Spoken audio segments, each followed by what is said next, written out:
the machines we're talking about, they do what exactly, and at what step do they do it? So the intent over here was to make sure you're able to classify the produce before it actually even reached the distribution centers or even the stores. The idea here was to know how soon or how late a certain produce would ripen, perhaps even go bad, Okay. right? And so much of our time was spent. How do you do that? Like today, you've got classifiers and like sorting facilities that sort like potatoes from big to small and things of that sort, right? But there's very little technology that's been built and tried out that'll actually look underneath the first two layers of the fruit or the produce in general, and tell you that, okay, this is gonna ripen in the next 3 days or 4 days, 5 days, because it's a lot of work, right? Second, you need some serious amount of hardware and software and a good amount of sophistication to figure out something that's, well, produce. Hmm. So why would you do that unless it's like a staggering amount of business financially?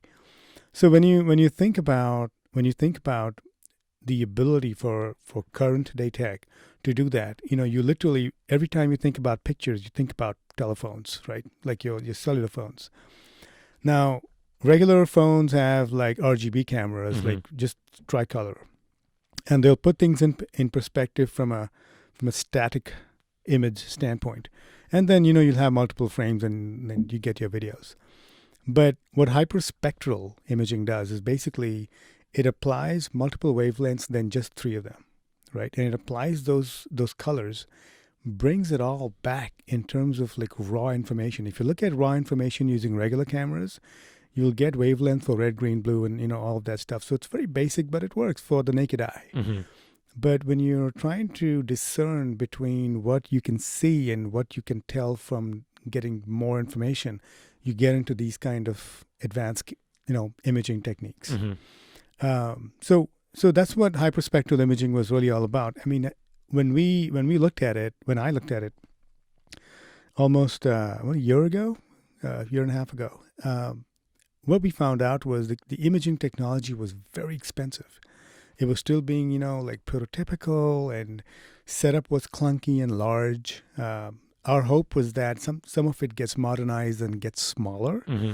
as processing and storage gets cheaper as well, because these images could go upwards of like a gig, 2 gigs of just pure raw data, like boom, Wow. one snapshot, And that's one piece of fruit or one vegetable. just one fruit.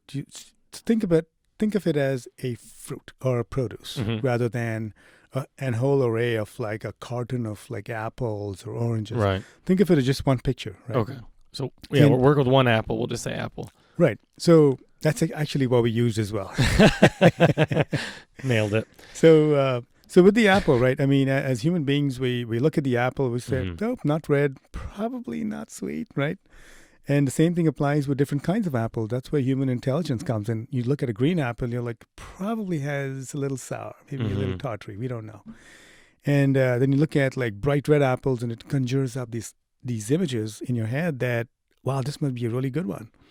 And a while back there was this thing about if your apple's shiny, it's good, but later people realize it's just wax. Right. And so I think over time those behaviors and decision making thought processes changed. So what we ended up doing was we looked at an apple. Hmm. We took a picture of an apple, and what hyperspectral imaging does is it allows you to go into like multiple layers beneath just the skin itself, and it gives you a sense of what it's seeing from the Hmm. hyperspectral image itself. Now, the image itself to the naked eye, like I said, is useless, but the data behind the image is very, very valuable. I mean, think about taking like hundreds and thousands of images of apples and looking at the data and saying, okay, this data had a certain trend of a color line that basically indicated to me that this apple was like really sweet. Well, how did you know? How do you know that? Well, the best way to do it is, take pictures of like 500 different apples, right, of the same kind. Let's say Fuji or Gala for that matter, right? And when you do that, you literally do have to cut it open, look at it, and say, what does it look like? It looks pretty healthy. Looks like it's crisp. And at some point, someone's going to taste it and say, yeah, from a sweetness indicator, it's a 6 or a 5 out of 10, and so on. But what happens is, as you do more and more of this, this exercise proved very expensive, by the way, because it literally requires manual intervention. And as you do more and more of this, you start to get a sense that these data points tell a story. And the story is really about that there's an amount of consistency in sensing things that are basically around you, right? So think about like you and I when we go to the store. It's pretty obvious that we all have our expertise. Like when we look at a fruit, for example. Based on previous experiences, we say, well, this is great. This is, this is probably a sweet apple, and my wife's going to be happy when I bring it home. Doesn't work with me like that. Yeah, me either. So when you do that, you're literally applying your personal experiences to your buying choices, right? And as you learn from your experiences, once you go back home, if it really does become a good buy, you enjoy it, and you basically go back and try to look for the same thing. Mm-hmm. But what happens is when you go to the store, when I go to the store, when someone else goes to the store, we all have our own little experience base that we go off of, right? And we try to pick the stuff that makes sense to us. The whole intent of data classification and putting it online and making sure that it's available for everybody to use was that. Mm-hmm. Was now imagine a community of people, individuals, or groups of companies that are taking these images and snapshots and classifying the data with attributes that are meaningful to human beings, like sweetness indicators, tart indicators, how soon they might ripen, Mm-hmm. as well as how late they might ripen, right? And some of these attributes can indicate, or at least help you make better business decisions. Like there would be individuals who might want to buy this produce to use it on the day off. Or maybe they want to buy it but not want to go to the store in a couple of days from now, right? So they want something that would ripen when they're ready to eat it. So all of that could be used for selling the produce to the right person at the right time. And so we essentially looked at that into how do you systemize something like this? Prototypically, it made sense. You're like, you can do this. You can take an image. You can take all that data. You start to kind of figure all this out. But when you try to build something to this magnitude, it has got to be more for a community-driven thing as well, where you need like research companies weighing in on this. You need people who manufacture these cameras weighing on this. You need people who are in the active grocery business kind of weighing on this, because it is expensive. Like this is prototypical software that works well, but unless there's not a concerted investment that makes it usable, you will never find the ability to systemize the act of receiving produce, taking all these images and making it available online. So we obviously were thinking pie in the sky, and this is how we're going to do it. We're going to have an online grocery store where you can lay out all these apples and pears and all bananas. the parameters of when do you want it to ripen, and do you like it sweet or sour, and all the Absolutely, up to and even including taking this concept to say, let's say this becomes step one of receiving your produce, right, in a store. Let's make that an online store. And once you receive this, you can then conveyor this information, all of this. You could put them on conveyors and then eventually have imaging cameras, like regular imaging, not hyperspectral, that are making this produce available to online customers who are looking at the produce before they buy it, which is very different than looking at an image of a picture, like an image of a produce that's been put up by someone who wants to sell their stuff online, right? Like if you're buying apples, for example, you typically get like a studio image of an apple. You click on it and you choose how many you want, or a dozen or whatever. But this would be different. This would literally be a video feed of the produce you want, And once you pick it, you'll have some kind of an automation that will take the actual produce you want, put it in a separate area, which would then roll down into your cart. You could either get it shipped home or perhaps even drive by and pick it up, which is a very different experience than actually going to the store, picking it up with your hand, doing the analysis. Touching several, probably. Absolutely. Yeah. Picking it up and looking at it and, figuring if it needs to go in your cart or not, right? The only reason you do that is because you want to be the person that made the choice. And you make that choice based on your experiences. Okay. Right? In our case, we were really trying to take those experiences and things or attributes that matter and put it online. Like a sweetness indicator of 4 or 5 is something that works for you, go for it. It has worked for you in the past. Chances are the system will get it right again. Yeah, and the camera is going to be able to identify that in the prototype. Exactly. Interesting. Yeah, I mean, now more than ever, I think that would be something that would be really useful for market. But this is so real quick. I didn't want to lose the train of thought here. Do me a favor, and introduce yourself to everybody. I know you as Sid, but please introduce yourself to everyone, and so they know who we're talking to here. Sure. I am Sid Shake. I live in Rogers, Arkansas, and I work in retail. I've been here for 17 years. So this is home. Awesome. I'm glad you're here. I'm glad that we've met. I've really enjoyed our conversations, and really excited that I get to put it on the podcast, man. Been looking forward to this one for a while. But yeah, so whatever happened to that prototype? Is it still, people are still trying to push it in some areas, or is it kind of just taking a back seat, or? It's taking a back seat. And I think a large part of it is just because it's expensive. I mean, these cameras are large, they're clunky. I mean, if you think about these kind of things existing in an environment where there's a lot of, grocery flowing through, you think about the dirt, the things that kind of fly around in distribution centers, it becomes cost prohibitive to do something like this unless the technology gets smaller and cheaper, right? So I think it's something that we hope to see down the road at some point. But a lot of the initial analysis that we've done was very, very productive and very encouraging. But I sense that between imaging and other sensing techniques that might come about, a mix of some of those will be the holy grail there. In terms of just being able to get more data, more relevant data, something that you could classify and say, we know exactly what we're selling at this point, rather than, this company XYZ sells us like bananas. The bananas are good, but this time of the year they're not. But other times they are, and things of that sort. They all get systemized, and it becomes a lot easier for us to discern with data, rather than a gut feel that you got to have, like, oh man, I hope the grower did a good job. Right. Whereas when you're in the store, you could feel it, touch it, smell it. You know that it's what you want. Yeah. It's the quality that you're expecting before you put it in your bag.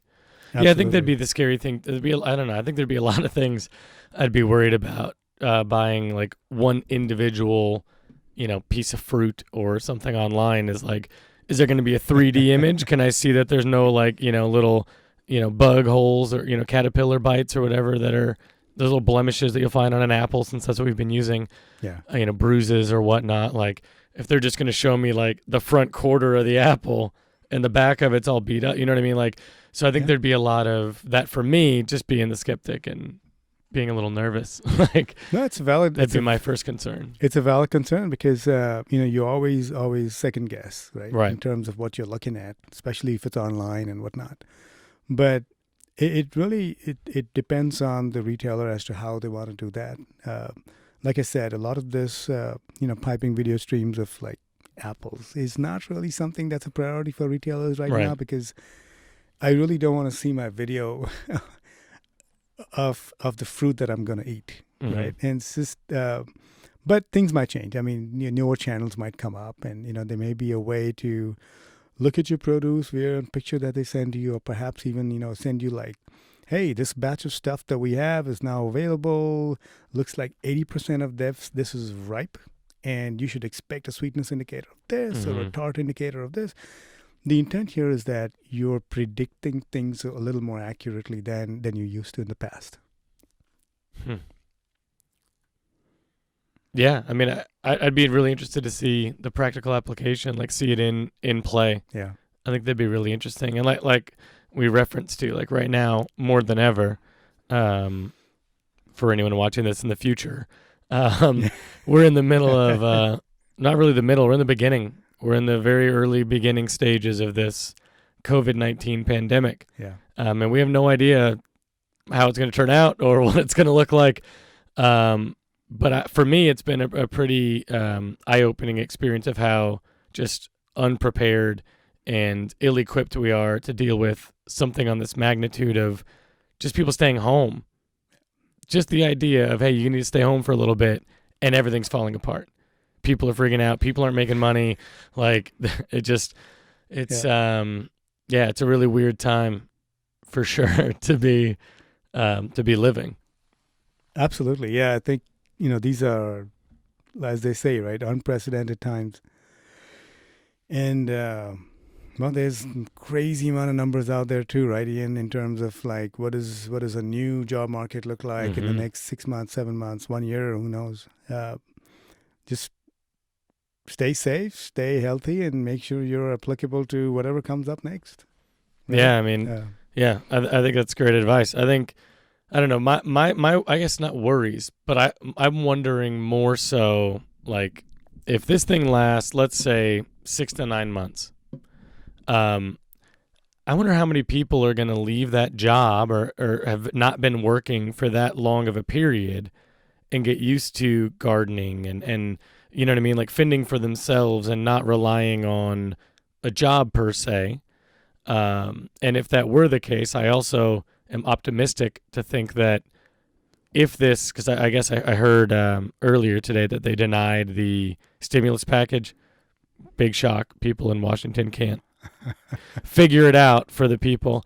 Um, Meanwhile, I'm sure they're getting paid overtime and crisis pay and all sorts of crap. But once that gets through, because they're going to have to do something, right? If this lasts more than another couple of weeks, like a high percentage of the population is paycheck to paycheck. And if you're without a paycheck for more than 1 or 2 weeks, you're going to be in some hot water. And so they're going to have to figure out something for those people. And when they do, I think it might open the door. And that's why they're hesitant to do it, is if they can show that they can give us basic income now, like that means you could have done it this whole time. This whole time we've been able to do this, but we've chosen not to. And once we have that universal basic income in place, I would like to be somebody lobbying to keep that going after we're done, right? Maybe people don't need to work 40 hours a week to have their lights on. They can work 20 hours a week and get paid a small amount of money because the government is, or our system is in place to where your basic needs are taken care of. So let's say it is $1,200, $1,500 an adult, right? And then, like, because you could live off that. It wouldn't be nice. It would not be pretty, but you can get an apartment that'll keep your lights on. It'll be enough to eat and survive. So if you want to do bare minimum, well, there's your bare minimum. But if you want to do more, go above and beyond, well, then, the possibilities are endless of what you could achieve and the amount of money if that's what you're really interested in doing. But I'd be really interested to see a future reality where you don't have to work, but it's good for you to, like, it would behoove you to work, right? Mm-hmm. It would be more beneficial for you to work than not to. But if you want to take that $1,200 a month, garden, buy a piece of land and, that's touching running water and just live that way, like that, I think that should be afforded to you as well in this new future if they can ever get this thing approved. Yeah, and I think so. I think also, when you think about that question that was asked when we were young is, what would you do if you had $1 million, right? I mean, that's kind of close to that, really, because, right. If most of the friction in your life is being addressed, right, by virtue of UBI or even things that, you're not having to work as many hours to supplement for, like, just the basic things that you need. I think it could go both ways, really. I mean, human behavior is such that you could either waste that away, or you could leverage that to really do things that matter to you, right? And I think it remains to be seen what potential outcomes can happen if that happens. But like I said, good things may come out of it, or bad things.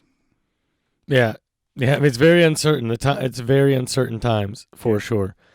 I try not to dwell. That's I normally occupy my free time right now with these scenarios. Okay, well, how could we make that work? Right, like what would it look like if we had UBI, like in a practical sense? Yeah.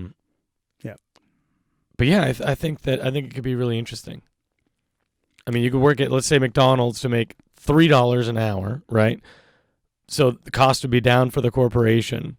Their profits and those types of things would have to be, given to the government or whatever. We'd have to take higher taxes off those companies. But I don't know. I just think it'd be really interesting if work was something to do to get ahead and to better your situation, but not a necessity to work. Whereas now you have to work.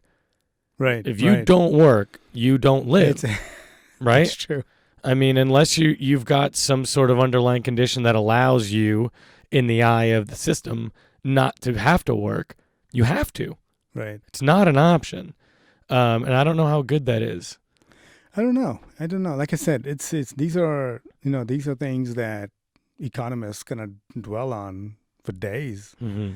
And when it comes to UBI and its effects on people in general, you're literally talking about not just micro, but you're also talking about macroeconomics. Like, what does that do to like a set of individuals, or what does it do to a country in general that's getting paid? Like, there are countries in Europe, if I'm not mistaken, where there is some amount of help, and like Canada, for example, Mm-hmm. the insurance is not as much in Canada, maybe even free. I don't know when it comes to medical, but they've some of the feedback that we've got is pretty convincing that that stuff works, right? If it's applied correctly, right? So it can be like here, just go willy nilly with what we give you, right? Mm-hmm. But it's got to be a little more targeted, and it has to be more specific around. Okay, your income will now cost. Your insurance will now cost a fourth of what you were paying in the past. Mm-hmm. Suddenly, that gives you a little bit more spending money and things of that sort. We're going to cut down your property taxes, for example. I mean, classic case in point, it might be a good idea to just see the difference between lifestyle in states that don't have income tax versus the ones that do. Like, what are some of the underlying differences between their lifestyles, and have they really benefited from doing that or not? We don't know. Yeah, we don't know yet. I know Washington State, I believe, or maybe it was Idaho. One of them doesn't have income tax. I believe it's Idaho. It's Washington State, Florida, Dallas, Texas. Yeah, I lived in North Idaho for a little while, but I worked in Washington State, so it was always very confusing as to which one it was. But yeah, I mean, I don't know. I think this is going to be a beautiful experiment. I understand beautiful. People might not appreciate that word to describe what we're going through, because for some people this is not beautiful. But in the end, when everything settles and it's going to be, it can be, if we use it this way, if we decide to build off of this new situation we've been forced into, there's a lot of positive things that are happening. It's just happening because of a very negative thing. Right. But I mean, I don't know. The list is very long you have to stay home, right? So you're not allowed to work. So you have to spend time on yourself. For some people, that's not going to be pretty at first, right? So for some people, they might not like a whole lot of things about themselves, and spending all day with yourself. You know what I mean? Like you're gonna start seeing some things, which can be good. If you use it for good, you can use that to better yourself. And if you're waking up sore every day, you might have an hour in the morning to do yoga, right? If you're really stressed out throughout the day, you don't have to keep working. You can stop, go in the other room, take a minute, and just sit in the moment, and not still have to ring out customers, or not still have to be on the phone or deal with your boss or whatever it is. Anything that you run into over the next few weeks, you answer to you. And No, it's interesting you brought that up because so I've been working from home for about a week now, Yeah. and it's been the first few days were rough, man. It was just one of those things where you kind of find yourself as to how do you manage your time Mm-hmm. and how you can take that back to apply it to your children and eventually the house schedules and all that stuff, and you see people around you that you interact with on a regular basis, not just your colleagues, but even your kids' ecosystem, whatever that Mm-hmm. might be, like schools and whatnot. And you see a lot of that changing. You see some of them outright just getting canceled because, like, classic case in point, like sports in general got Mm-hmm. canceled. And and you kind of wonder how do you substitute that in their lives and all that. But I feel I feel in all of that there is a certain amount of anxiety that that kind of that that is there for parents in general because they're trying to figure out how can I supplement. Is that's the first thing. Second one is what does tomorrow look like? Right. I mean, is this video thing going to be it? Is this how we're going to work going forward or not? I mean, and I really hope not. But if that's the case, then that's the case, right? We'll have to figure out this whole new world in a different way. But with with change comes, I believe, with change comes opportunity. I agree. Opportunity to do things differently, opportunity to capitalize on it if you can, and just the ability to make things better, right? Um, you look at hundreds and thousands of individuals that go to work in a certain day, and many of them don't like what they do, right? But it's still a necessity. You still have to do it, You and have to. Yeah. and it makes you unhappy sometimes, right? And what's life without a little stress, right? But the reality is, if that becomes most of your day, that's a problem, right? And that's where I think things like yoga, meditation, just finding yourself, eating right, makes a big difference. We as a family have started doing yoga in the mornings, and it's really helped us out in the sense that we never used to do that because by 8 o'clock everybody was gone. Right. Exactly. But in this case, what has happened is, we've taken the time to wake up a little later, right? But that's because you don't have the travel time anymore. So Yep. that extra 30 minutes does kind of help, Oh, it's right? it's been amazing. And so when you realize you've got a little bit more strength, a little bit more mental capacity to do things, you take that advantage to put it to positive, good things, right? And so we've started to do yoga in the mornings, and then we're also starting to do like things around the house, which were put in the back burner because no one was there at home Life. or Yeah. busy. Yeah. Yeah. So I think all of that's gonna really helping us in some way or the other. Not, I really don't have a decision I don't have an opinion on, whether it's good or bad. I just know that it's different, and different is okay. It's okay to try it out and see where it goes. But I do hope it turns out for the better. But at the same time, I feel there's some fundamental things that human beings are meant to do, which is interact in person. Mm-hmm. Yeah. If you take that out, you're talking about like an isolated lifestyle, which is this is not what we're meant to do. Yeah. No. Yeah. I don't foresee this being long term per the isolation. I think. Again, I mean, what do I?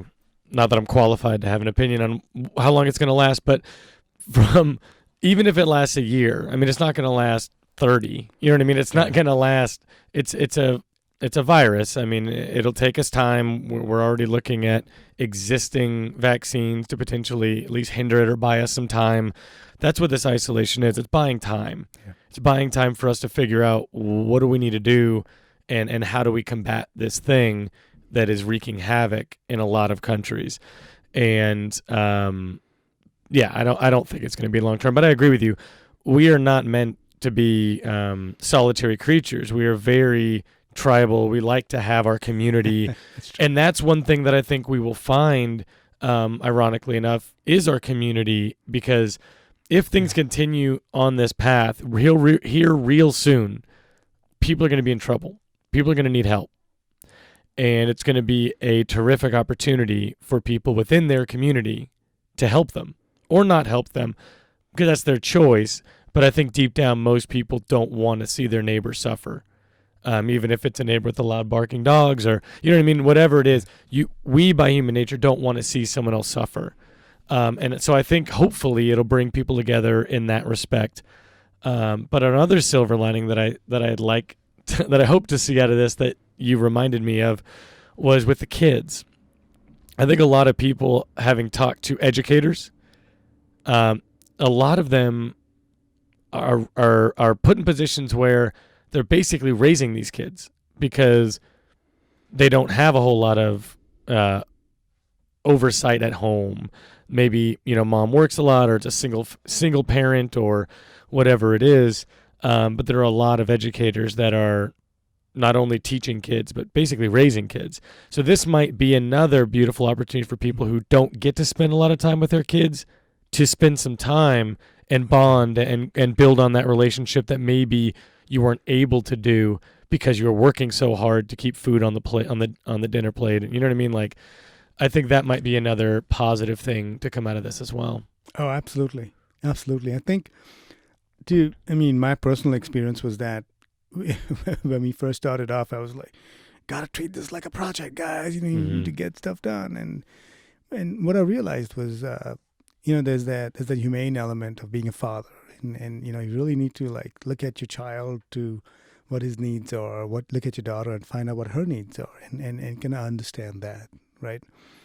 And that did kick in, though. That took a couple of days, but it did kick in. And at some point, I was wondering, where was that thought process all this time?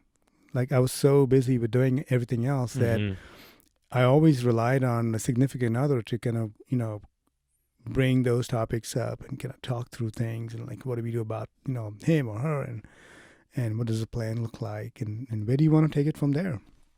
And I think being at home, just talking to kids, watching them do things by themselves and, accomplish things that they're supposed to, like whether it's homework or this stuff, gave me a sense of how much they've grown and how responsible they've become. My kids are a little older, but I had no idea that they were this mature in what they did. I always thought they were kids, they'll make mistakes, but it is amazing to see that. And there are hours where I'm just coped up in a room trying to get my work done, but I do get that free moment to kind of step out and see them in their element. What are they doing? Are they playing? Are they doing something smart or not? And in all of this, there's a sense of a human perspective of having a child and watching the children do their things in your house. And I think there's an amazing amount of learning that has come out of this first week that, it's good. In some ways, good. I just can't see them home for too long, but this is great. Yeah, not long term. Yeah, we've certainly been having some struggles here with a 3-year-old. Definitely used to being quiet at home where I can get things done, and it's not that anymore. It's definitely not quiet anymore. But I don't know. It's been nice. What my plan is also to do yoga. I have it on the little whiteboard that we have in the house, as you can see. Not that the viewer can see, but we have I have no shortage of whiteboards. I like whiteboards. I love to be able to just put something down. And for me, I'm very visual. So if I want to work out something, okay, well, what's the schedule going to look like? When I was trying to figure out what's my day-to-day going to be and the hours, boom, throw it on a whiteboard. If I don't like something, erase it. I don't know. Yeah. I'm very, very visual that way with my organization. But yeah, so we threw that up. I put that up on there, I think 9 a.m. yoga because I have the worst hamstrings in probably the world. They're so tight, man. I haven't been able to touch my toes. I don't know if ever. That's one thing I have a gripe with another gripe with the LA Unified School District. No one ever taught me how to stretch. Ever. As a coach, it's so frustrating to me. All of my athletes know how to stretch. They know what stretching is. They know why it's important. They're all very limber. But even as an athlete, when I was their age, nobody was talking to me about stretching or how important it is to limber yourself up and stay, loose. I don't know, man. I feel cheated. I feel cheated. I had to figure out now at 30 that it's really important to stretch and be loose. I don't have conclusive evidence that like from a science perspective, right? But it has always made sense. I mean, growing up in India, yoga was a thing that was so around, but we never really cared about it as much. And so when I started to work out, and I played sports quite a bit growing up, I always looked at individuals that did practice yoga, and I wondered, why aren't they lifting weights or running or doing something that's like physically exerting?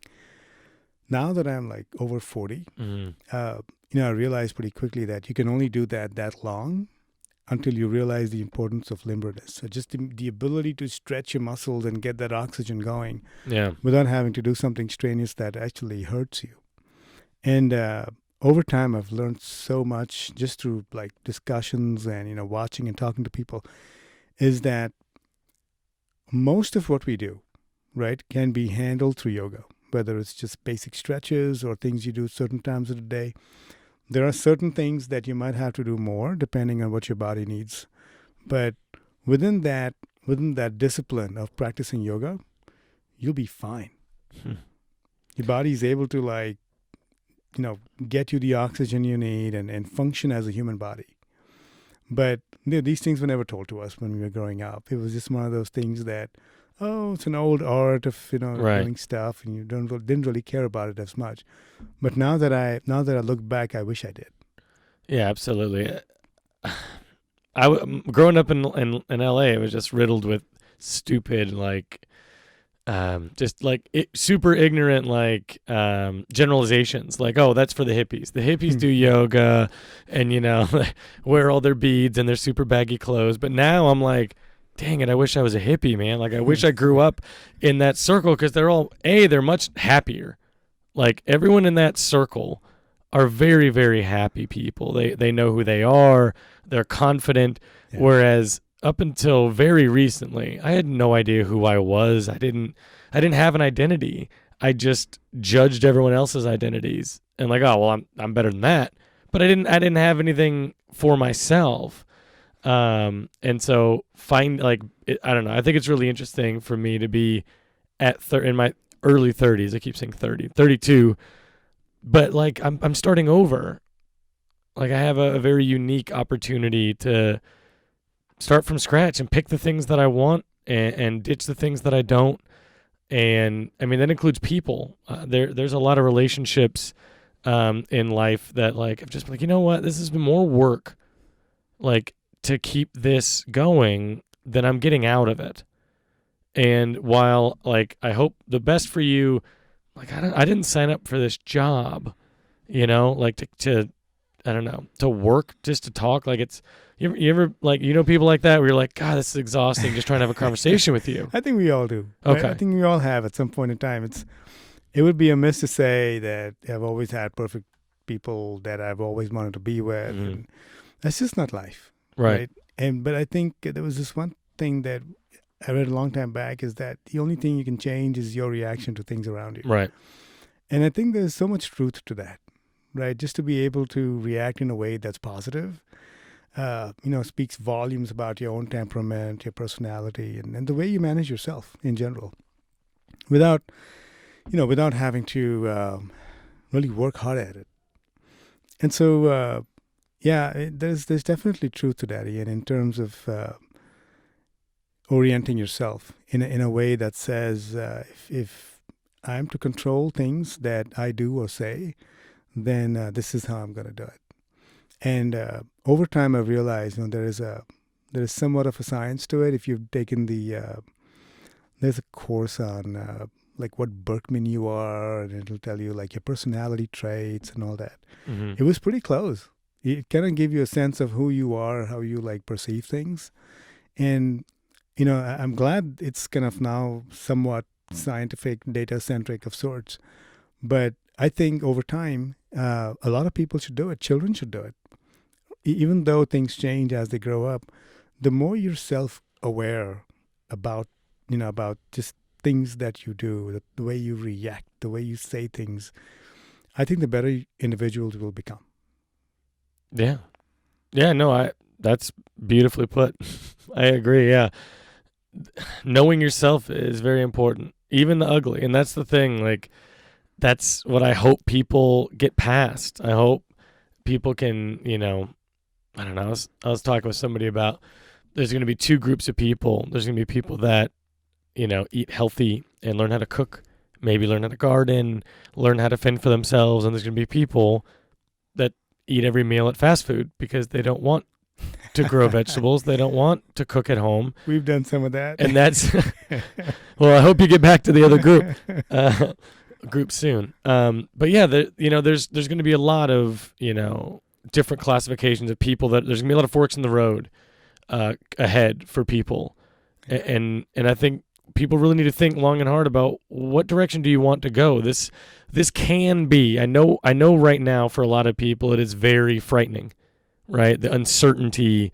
Like for me, sitting and watching, it feels like I'm watching a balloon inflating and inflating and inflating, and I'm just waiting. I'm like bracing for it to pop. I'm waiting for this shortness of tests that the country has to, once that the tests catch up to the demand, these numbers that are grossly underreported are going to skyrocket. And when that happens, people are going to have much more concerns than they're feeling now.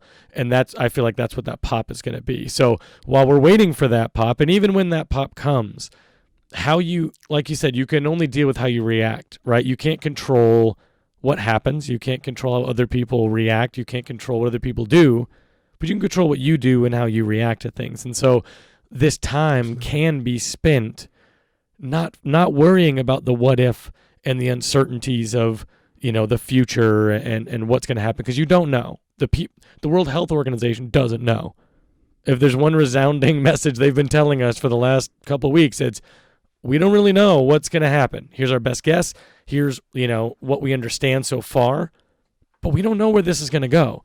So, do your best to take care of yourself in this crazy time. And since the experts don't know, I don't see the point in fretting or obsessing, rather, over what might happen. What you can control right now is, like, what do you do after hearing this podcast, right? Where do you go from here? Do you decide to write, morning yoga in your calendar? Do you decide to, if you have the means, spend $5 on seeds at Walmart or Home Depot or wherever sells seeds and grow a tiny little garden? I mean, even if you've just got like a patio or a window that has sunlight, you can grow something. Yeah. And I think the future's completely in your hands as far as what happens to you. You know what I mean? How you handle this, what you do going forward. You can decide to stress out, or you can decide to just build on yourself so that no matter what happens, you're better coming out of it than you went into it. Absolutely. I think, my wife has been such a pillar of strength when it comes to stuff like this, because she loves gardening. And she's kind of good at it too, but mostly it's me that's really, I gotta dig this up, or I gotta move these rocks somewhere else, and you always enjoy the fruits of your labor. At some point in time, you will. That's just how life is. So, but when it comes to labor, that's the part that kind of makes you question, like, why am I doing this? Why am I digging this ground? I could be like home sleeping, right? Right. And to me, since I was kind of cooped up at home, I figured I'd take it as an opportunity to get some fresh air. So it was kind of nice to do that. But you are absolutely right. When it comes to like knowing how nature gives back, if you just nurture it a little bit in terms of like planting seeds, taking care of it, growing your own produce, it is there is something to that we've really, really enjoyed as of last year is cooking what we grow.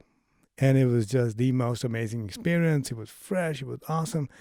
And, you can only do it to a certain extent. You can't be like, okay, I'm going to like grow stuff for the entire year and take care of that. Most of us aren't, oriented that way. Most of us we're not inclined to doing stuff like that. So I think at least do some, right? At least personally, from my perspective, if I could even grow something just for the sake of knowing that you can, and you're able to substitute some amount of vegetables from your own garden. That's such a fruitful experience. No pun intended, but it's just amazing to be able to consume what you grow. Yeah, and if that's something that, like, even if you grow one tomato plant, just have one single tomato plant, keep it pruned, and have it grow, 3 to 4 tomatoes, every cycle. Eating that, first of all, eating that tomato, if you're into tomatoes, is going to be incredible. You from seed, you took this bag of seeds, you put it in some dirt with water. All you did was keep pouring water on it, and it did the rest. Like, it's incredible what nature can provide if you give it the opportunity to provide for you. And once you start there, if you have success with your one plant, get another one and do zucchini or whatever. And then before you know it, like, if that's something that you find you enjoy, if 10% of people had a tiny little home garden at home, repetitive, a little tiny garden at home that they tended to, that would be less burden on the grocery stores. It wouldn't cost, it would save you money, right? Because you wouldn't be spending as much money at those stores. Plus, we got onto the tangent before, which I'm teeing you up right now, as far as, the actual nutritional value of the food that you're receiving in a grocery store versus what you let ripen on the vine in your yard and then eat. That's a big difference too. Oh, absolutely. Absolutely. And I think, modern day supply chain really relies on a lot of ripening that happens en route, right? From the farm to the store, or from the farm to the distribution centers and so on. I'm not an expert at it, but I can tell you that, a lot of this is unnatural, right? But it makes business sense. Mm-hmm. So from your personal health standpoint, if you're able to substitute some of that with just natural stuff that you grow in your own backyard, you kind of know what you're eating. But like I said, from a daily nutritional perspective, it's a lot of work to completely cut over and try to have your own food supply coming straight from your backyard. Ideal, but not realistic. Right. No, what I mean is like a 1 or 2 plants, you can work your way up. I just mean, like, even if it's, again, 1 tomato plant, 1 zucchini plant, like, those single plants can yield quite a bit of food. I think that's one misconception that a lot of people have about gardening is you don't need 15 plants for a single family household, or even if you have several kids. Like, 1 plant per vegetable, realistically, I think should yield quite a bit of food for the average household. So that's one thing I hope people, learn during this as well. Because when I first started, so when you walked up to the studio, I don't know how much you looked around. I'll show you on the way out. But I got pretty crazy when it came to gardening a few years ago. Built some pretty intricate raised beds with water system, and I'm a crafty, handy kind of person. None of it's like to code or exactly like the way I'd want it. Like, I wouldn't sell it to somebody because it's not necessarily presentable, but it's very efficient. Okay. But anyway, I learned that lesson. I bought a whole bunch of seeds, good for you, planted way too much in the ground, and I'm like, oh, that's way too many. Like, I thought I would need to put all these seeds in and maybe some wouldn't grow and this and that. Like, before I knew it, I'm ripping plants out because there was too many and they were crowding each other and they weren't yielding anything close to what they should have because I didn't know. I thought I had to have a bunch. But now, I think this is probably year 3 now of this garden, which, I'm glad I had 2 years to have batting practice before this crisis that we're in, because now I know a little bit about what I'm doing. But yeah, 2 or 3 seeds per plant, and it's abundant. It really doesn't take that much. Yeah, and it's abundant. I'm giving it away to my neighbors and friends and family. Like, that's awesome. But yeah, so I wanted you to touch on a little bit about, because I know we talked about nutritional value, and what's happening en route to the grocery stores, and like when things are being picked and what effect that has on nutritional value. Yeah, I think so. So, and this is common knowledge, right? I think a lot of the produce that's picked for transport, they're designed, they're picked way in advance before they even ripen. So most of the nutrition within your plants or food, lies in the ability to naturally ripen, right? It's a commonly known fact. But when you take it, when you pluck it out in a little bit earlier than usual, what happens is you try to ripen it en route, but all of the natural things that it uses to kind of ripen, sunlight or water or just things that it uses, aren't available naturally. And so when that happens, you're trying to artificially grow something which is no different than incubating something on your own. Don't expect it to be the same. Mm-hmm. It's just unnatural, right? Um, Classic case in point. I mean, you'll have things that you could grow in your basement without sunlight. Get some lights and all that stuff, and that'll grow just the same, but it won't have a complete nutritional value like what you would expect. Like there's a concept, and I'll probably get ridiculed for saying this, but there's a concept of energy Mm-hmm. versus nutrition being two different things. Okay. Energy is a natural uh, source of, Fuel. well, fuel is measurable, but energy is in this sense it's not. Okay. And you just don't have that in Indian culture. There is something that alludes to that fact, and I don't know the exact word, but a lot of the food once plucked from the tree or plant, or even when it's harvested, has natural energy for a certain amount of time before the energy levels just go down, right? Interesting. So it's about like 2 or 3 days, I think, is really but it could be different.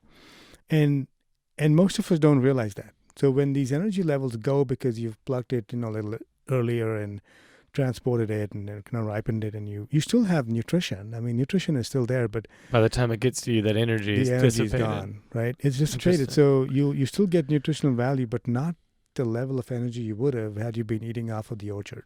Hmm. Now, unfortunately, we can't. We don't have access to orchards or places where you could just pluck the fruit off the tree and eat it. But it's that energy that I'm talking about. Now, some consider it as a metaphysical concept, Mm-hmm. so it's not really a business term or anything of that sort. Right. But to me, over time, I've realized the difference in your personal energy levels, right? If you were just living off of like organic food or food that still has that inherent natural energy in it, and you sense that over time, you get it. You can also tell which fruits are good for you, which aren't. But that is something for you to kind of realize, that self-awareness comes into that play as well.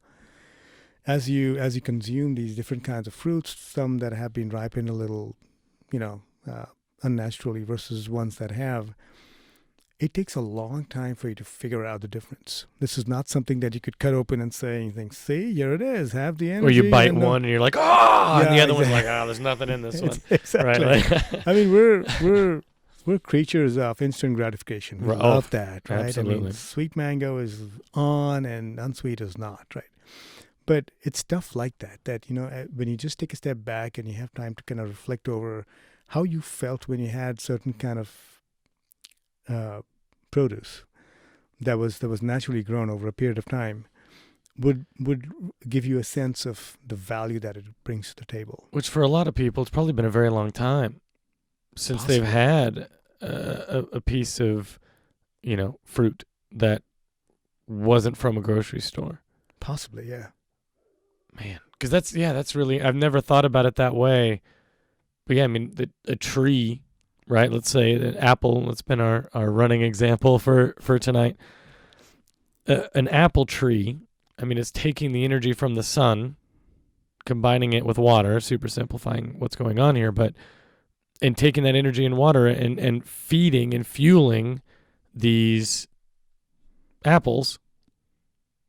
It would make sense that it would have inherent energy within it because it's taking energy to grow it. Absolutely.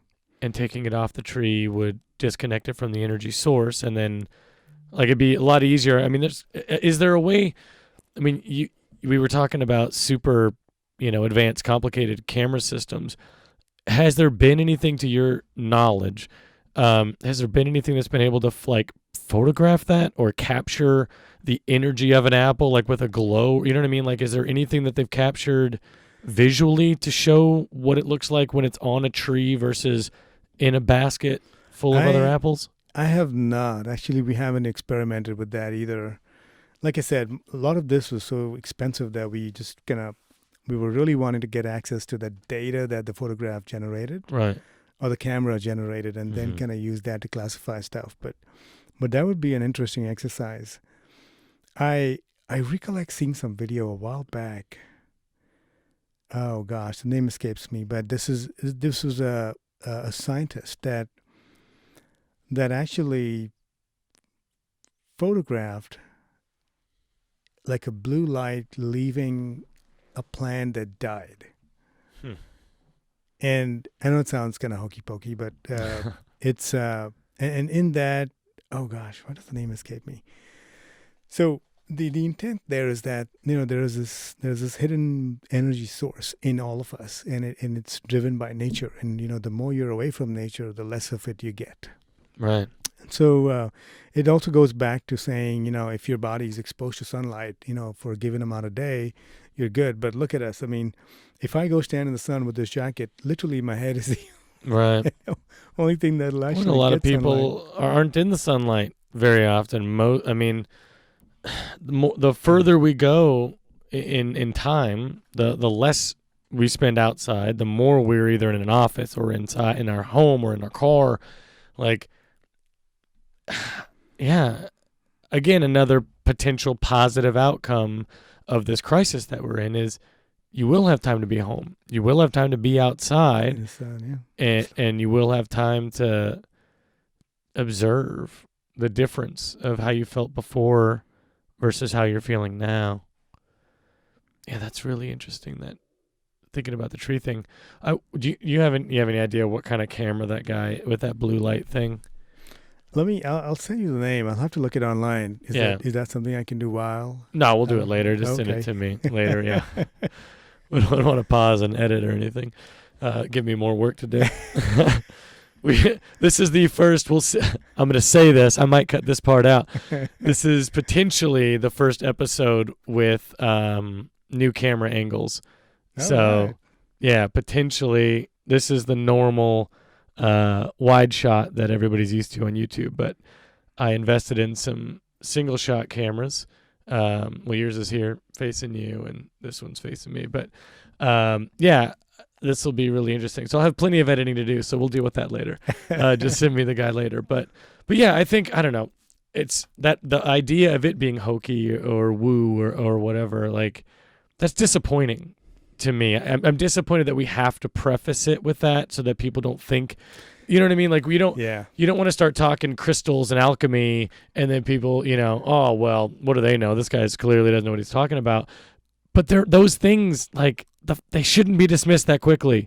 This stuff had been observed for centuries, and all of a sudden, because, I don't know, almost this blind arrogance of the Western world, like, it just, people are so quick to just call BS on things they don't know anything about. It's the world in general, I think. It's not just Western or Eastern. I think historically, we've lost so much intelligence over hundreds and thousands of years, and I just feel it's we shouldn't discount thoughts and ideas that someone feels either strongly about or something that logically kind of makes sense, right? And much of excuse me. So much of that was, I remember now. It was called orgone energy. And initially, when I saw the YouTube video, I'm like, wow, that makes no sense. But then as I started to read about it, it's this person went and literally figured out this energy source was called orgone. He called it orgone. And then eventually he realized that it's all around us. And he may have been pretty close to generating electricity out of it, but This is just stuff you see online. Hmm. But he did have some tests that he did with surrounding an individual with an orgone energy box where he it has to be made a certain way. You have to have like wood and then metal and then wood again and things of that sort. But that was an orgone accumulator. And so the density of orgone in that little compartment that he had was high. And his hope was to kind of have people go sit there for a little bit and just kind of absorb it so that they get stronger, right? Mm-hmm. And he had some good results. But again, I really don't have conclusive evidence to say that it did work or didn't. It was Right. just way beyond my time to begin with. But it's stuff like this that makes you wonder, like, what if, right? Well, because, yeah, I mean, there's energy fields all around us. I mean, that's what keeps our heart moving, right? Our heart beats because of energy fields. Like, it just goes by itself. It knows what to do, or it's supposed to know what to do, right? Not everybody is as efficient as others. But, yeah, like, there's clearly energy everywhere. This is all energy. But it sounds woo to talk about that. It sounds hippy dippy or what It really does. Enter whatever ignorant, thing, whatever, dismissive phrase you want to throw in there. But it does sound a little bit crazy. But if I strongly feel like if you break anything down that we know about already in the same simplistic way that you're going to break down these concepts, it all sounds crazy. Gravity's crazy. There's this invisible thing that keeps us down, keeps us glued to the ground. Like, who does that? Yeah, it just and you can't see it, you can't observe it. You just have to believe that it's there.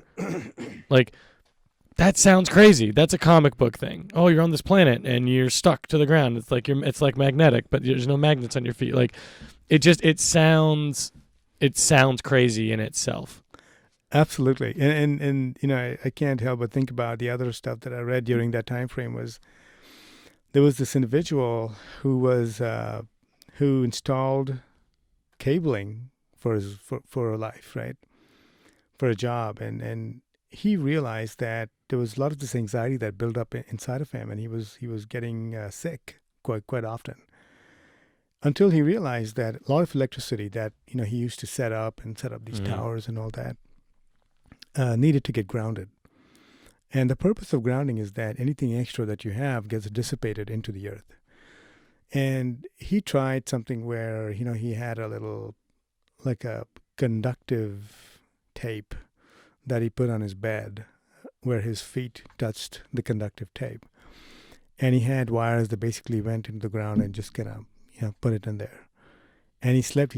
He tried that for like a week and he felt he slept better. His health started to improve. And I can't help but correlate to something that I tried a few months back, which is I removed the router from my room, which was the Wi-Fi router, right? And I just put it somewhere else in the middle of the house. And you obviously don't see the change the next day. This is not something that works in 24 hours. It takes a while. And over a period of a month, I started to feel much better. I slept better. I was a little less anxious, and health-wise, I just felt like I had a little bit more energy than usual. Nothing changed. My diet was the same. I was still sleeping the same hours. It's just simple things like this that go unseen. I think there is something to there where I hope you get someone who's an expert in this stuff. Yeah, I'd love to get him. If there is an expert listening, come on out. So, I mean, it's stuff that you kind of find out about, trying, which most common literature wouldn't tell you. Right. Well, I mean, it makes sense with the router because that's always emitting the 2.4, right? It's always emitting that frequency of 2.4 hertz. Yep. And that's the fear with 5G, right? The fear with 5G is they're using another frequency that's just going to be played all around us all the time. And there's been extensive, but there's been numerous experiments of what different wavelengths do to water. Even just negative energy, yelling at a plant or yelling at a glass of water and saying really nice things to another glass of water or a plant. Or there's been a bunch of different studies, but water is still involved in the plant as well, right? And water within us is a vast, vast majority of the human body is made up of water. And so if it affects water in a glass, it's going to affect the water in your body too. Absolutely. But people, again, it's, they know what they're doing. No, they don't. They don't know. They know they want to make money, right? All of this stuff is in the pursuit of money, which is a concept that we made up. We created money. We didn't create life. We didn't create all of the things within life, right? But we're willing to sacrifice things like nature and our fresh water and the quality of our water and those types of things in the pursuit of this thing that we made up. Because we don't want things to change, right? Absolutely. But change, just to bring it full circle, like you said earlier, change can be an opportunity. Change can be an opportunity to make things better, as long as you're looking at it in that light. Where the energy goes, the energy flows. A good friend of mine, Joshua Upshaw, I'm stealing that phrase from him, but if you're looking for negative things, if you're going into this crisis and you're expecting things to be bad, guess what? Come to you. You're going to find all the bad things because you're looking for them, right? That is so true. You're looking for the bad things. So yes, you're going to find them. But if you're going into it with positive, right? Yes, a lot of people are sick and there's a lot of things that we need to be doing differently to help those people and to prevent more of those things from happening. But individually, I can take this free time that I've involuntarily been given and do something productive with it if I want to. If that's my prerogative, I can take this time to grow. I can take this time to reflect and, decide where I want to go. For all those people working at the big stores or gas station or wherever, if you're anyone that wasn't happy before, this is a great opportunity to create a future that does have happiness. Absolutely. If you hated going to work every day, you don't have to do that anymore. You can stop going to that job. Start looking for a new one now. Start going to school. Like they're postponing or suspending all the interest on student loans, so I imagine that'll be, active. That'll be the same for anyone getting new loans. So take that time, Absolutely. Take that opportunity to better yourself in your situation. Everybody's doing schooling online because no schools are open. So you're at no disadvantage to anybody if you jump on your computer and try to start going to school right now and better your situation. So that's kind of, I think, my message. If anybody's feeling, down or pessimistic about what the future might look like after we come out of this, make sure that your future looks as good as you can make it look, with this time. Don't sit and dwell and eat potato chips and play video games and, stay inside. Go for a walk, find a trail somewhere. Like, just because you can't go to mass gatherings doesn't mean you can't go walk in the woods somewhere. You're like, the trees don't have the coronavirus, right? It's people. So stay away from people. You're allowed to be around trees. Go hang out with some trees if you have some time. But yeah, what other things are you working on during this time? I know you're still working from home, but aside from yoga in the morning, is there anything else that you personally are prioritizing during this time? So workout is definitely one of them. Yoga Okay. is one of them. And eating well, not eating as much. Eating well, that's a big one. Let's jump on that. How long you've been vegan or vegetarian? Which one? vegetarian. Vegetarian. We started vegan, and then we kind of migrated to being vegetarian. And it's hard to kind of pass up on all the other stuff. But Yeah.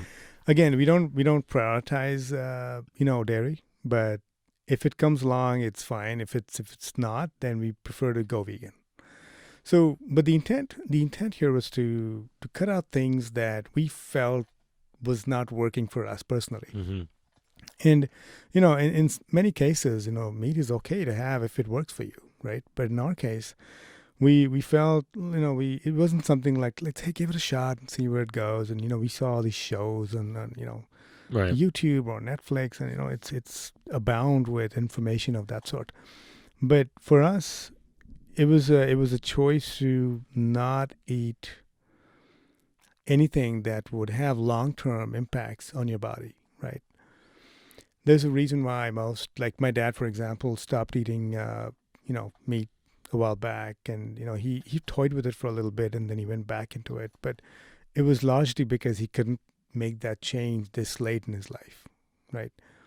But I think the fact of what meat can do, especially meat that's raised in a in a large facility of sorts, may not really work out very well for you. And the evidence is there. It's just not accepted, Mm-hmm. right? And so anyway, long story short, we went vegan, and then we went vegetarian, and we found ourselves like being a lot more lighter. We were up and about easier. We were waking up, not groggy and tired. And we feel, as a family, it's a harder choice to make. Given the system in general is so much of meat everywhere. Mm-hmm. And we were trying to figure out where do you go to eat. So we've kind of pretty much now kind of figured out. Okay, you go to restaurant XYZ and ABC, and those are the ones Yeah, that there's have a few. There's a few good ones here in the area. Surprisingly, to be in Arkansas, and have pretty very delicious vegan and vegetarian options in town. I was very surprised. Another one of my friends is vegan. Okay. He does it a lot better than me for sure. But yeah, I've been kind of going that way since we talked. But yeah, how's that going? I mean, you guys started how long now? Oh, it's been about 8 months. 8 months. 8 months, and crazy changes. Like 3 months later, we immediately start to feel it in our bodies. There's you feel lighter, like I said, and my wife she used to have trouble getting up because it's just the joints were like stiff, but all of that changed. All of that changed, and I've heard from others who've literally cured themselves of chronic illnesses just by doing that. But again, it's not a sure shot remedy to everything. Right, You it's not literally one have to size know your fits all. body. Yeah. Exactly. You have to know what works for you. That's the key, right? I mean, I'm not a doctor by any means, but I think overindulging in anything is a bad idea. Oh, absolutely. Yeah, no, yeah, I know. Yeah, we're not looking for medical, advice. I talk about the intermittent fasting on here all the time. I think Absolutely. it would be beneficial for the majority of people, if nothing else, just to exercise true portion control. But I mean, I don't know. No, fasting. I really want to jump in on this. So Yeah. fasting does help, right? I think we underestimate the power of your own body. And what I've realized through fasting is, it gives your body the chance to do what it's supposed to be doing to begin with. But we're constantly bombarding our body with food and this and that, and indulging in things that keep your body so busy that it cannot work on itself. Right. So think about adding distractions to the very same wirings within your body that can heal you. Your body is the best doctor you can ever get, but you've got to treat it right. And much of this comes through fasting. In many cases, like I said, I mean, within India, fasting is not new. This is something that has been going on for hundreds of years. And most of it is basically the thought of intermittent fasting as it applies to what you want to heal within yourself. Plus, you give yourself the elements that your body needs to do that work. And, man, I tell you what, with fasting and changing of the diet, right? I mean, I've seen a significant change in the way that we live, in the way that we're able to have the energy to do things. So I think fasting is really definitely something people should look into. Yeah, that makes sense. I hadn't thought about it in that way before. As far as like your body needs to be doing, its normal things, and you're like throwing cheesecake in there and Skittles and cigarettes and alcohol. Like, it doesn't need any of those things. It's not asking for any of those things, right? It's asking for water, food, nutrients, vitamins, whatever, because that's what it needs to survive, right? But you're throwing all this extra crap because it tastes good and because you can, and you're giving your body a lot more work to do than it needs to. So it's no wonder a lot of people are sick. A lot of people are overweight and unhealthy because their body's not, you're keeping it from doing what it needs to do. Absolutely. I mean, think about it, right? Why do you feel like sleeping? Now this is just me thinking, right? Why do you feel like sleeping when you eat a lot? Because your body's probably exhausted. Exhausted. It's like, and hey, it we got a lot to do knows. here. Exactly. So you suddenly triple, maybe even quadruple the amount of work your body needs to do to process that food.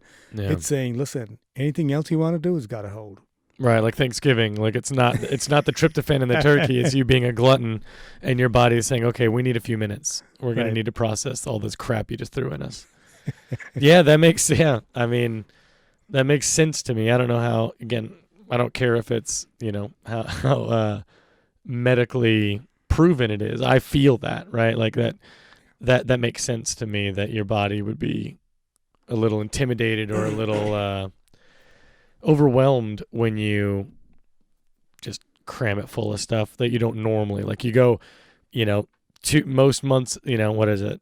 We have three holidays a year where we stuff ourselves: Christmas, Thanksgiving, maybe 4th of July. Mm-hmm. I mean, we got Halloween where everybody's going to eat candy and crap too, but I'm trying to think of like the big meals. Maybe just Christmas. I don't know. What are the big meals for you in your year? Well, current day or the past? Definitely Christmas, Thanksgiving. Those are the two big ones. And 4th of July, you would go out and, kind of hang out with friends. Barbecue and beer and that kind of stuff. So again, 9 months out of the year, you're kind of pretty consistent. And then boom, you hit it with this basically dump truck full of crap. And you just cram it all down. And like, oh, cool, I'll just be normal for the rest of the day. I can just continue doing what I've, the way I normally do. Yeah. No, that doesn't make any sense. What's interesting, Ian, is your body has a tendency to cannibalize on itself, and it has enough source to cannibalize to survive. Mm-hmm. You'd be surprised. Now, I'm not saying you starve yourself and still feel that, oh, there's plenty to kind of eat internally. But there's that some metric I read a while back that kind of indicated that different kinds of food processed in different times, which means that meat would take longer. Meat would typically take about 12 to 18 hours to process, and then carbs would take 8 to 10, and then grains from 4 to 6, and then you had fruits that from 2 to 4, mm-hmm. right? So obviously, logically, it makes sense to eat meat way, way before you go to bed, right? Or don't eat it at all, right? But at the same time, the more your body gets time to heal itself, like I said, that would only happen if all the food in your body has been processed first. Interesting. So meat in the morning. Meat in the morning. Meat with breakfast. Absolutely. Earlier the better. And then towards dinner, you don't eat much at all. If possible, just skip it completely. That's why they say have a big breakfast, right. Small lunch, and dinner. If it happens. Otherwise, right. Don't worry about it. Yeah, typically what I've been doing is with this intermittent fasting, now that I'm well into a year, coming on 2 years now, I eat around noon or so, and then I'll have a snack around 4 or 5, and that's about it. Like, I don't, but my problem now is I'm never hungry. My issue now is eating is a hassle, which is a good thing, because I'm no longer eating like to find joy, right? I'm not.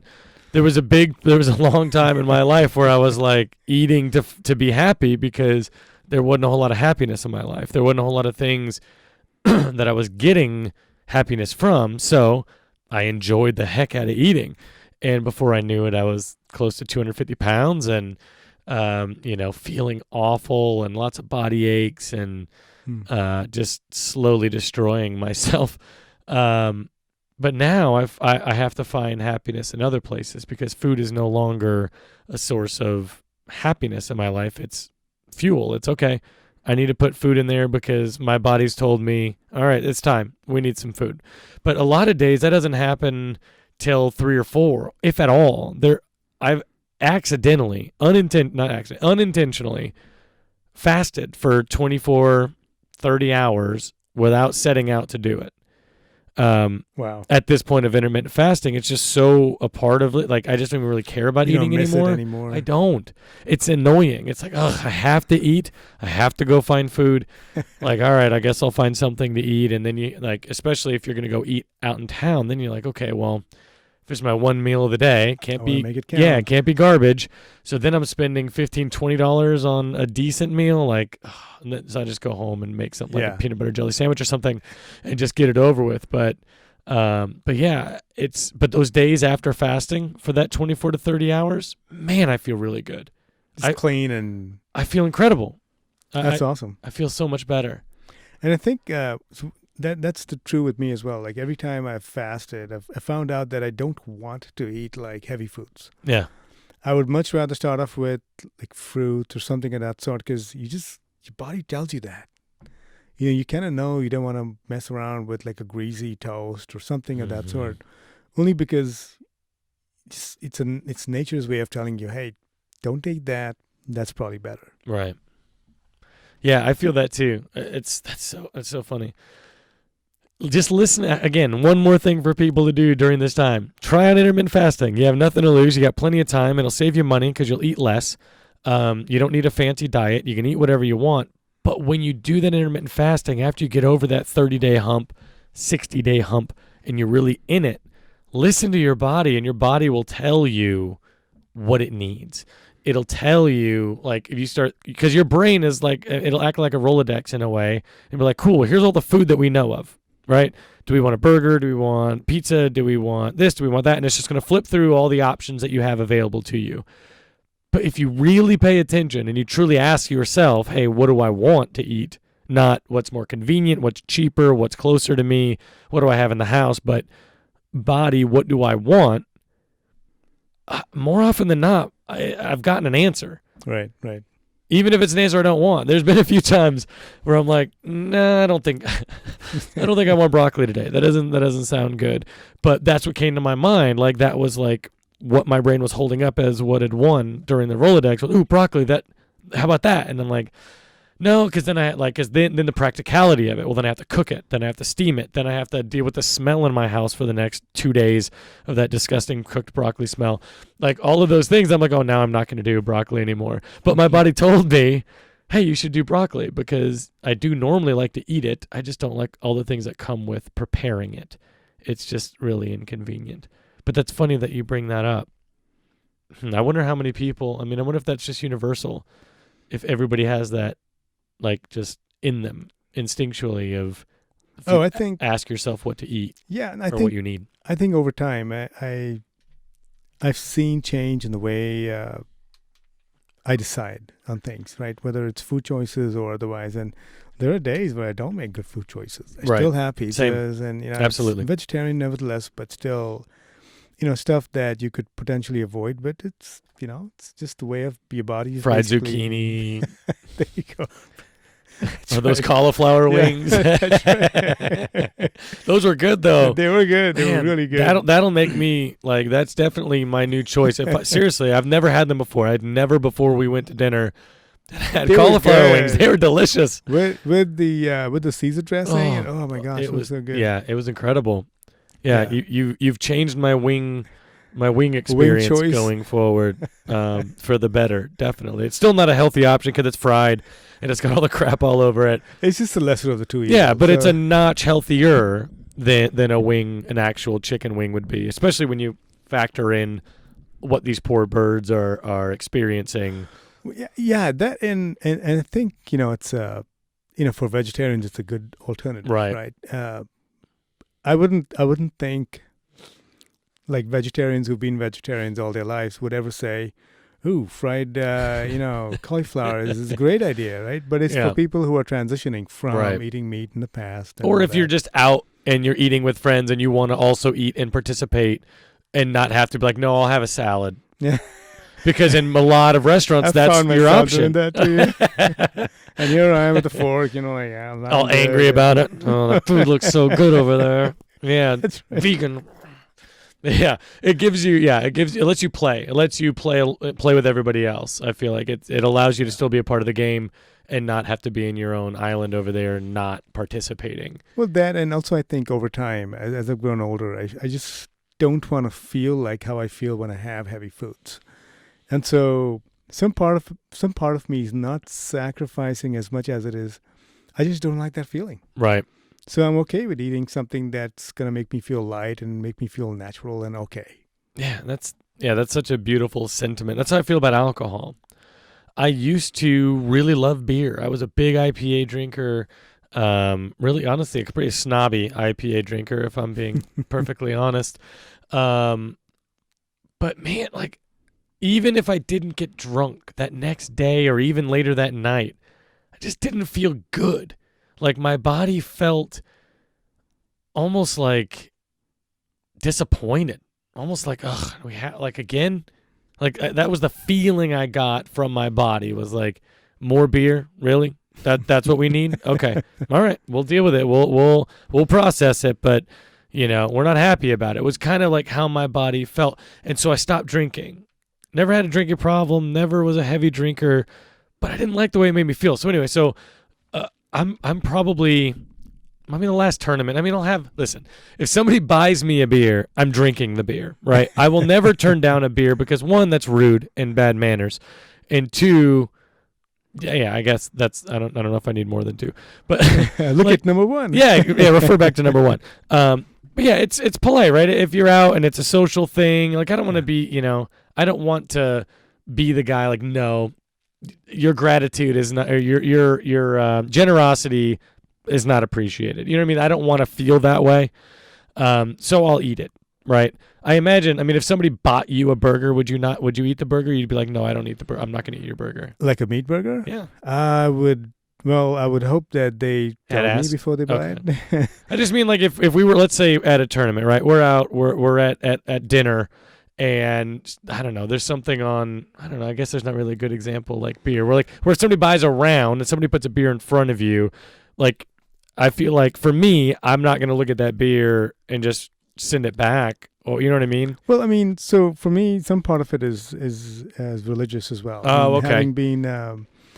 Having chosen to become a Mormon a long time back, I just feel like I don't need that in my life anymore. Sure. And I'm very okay with it.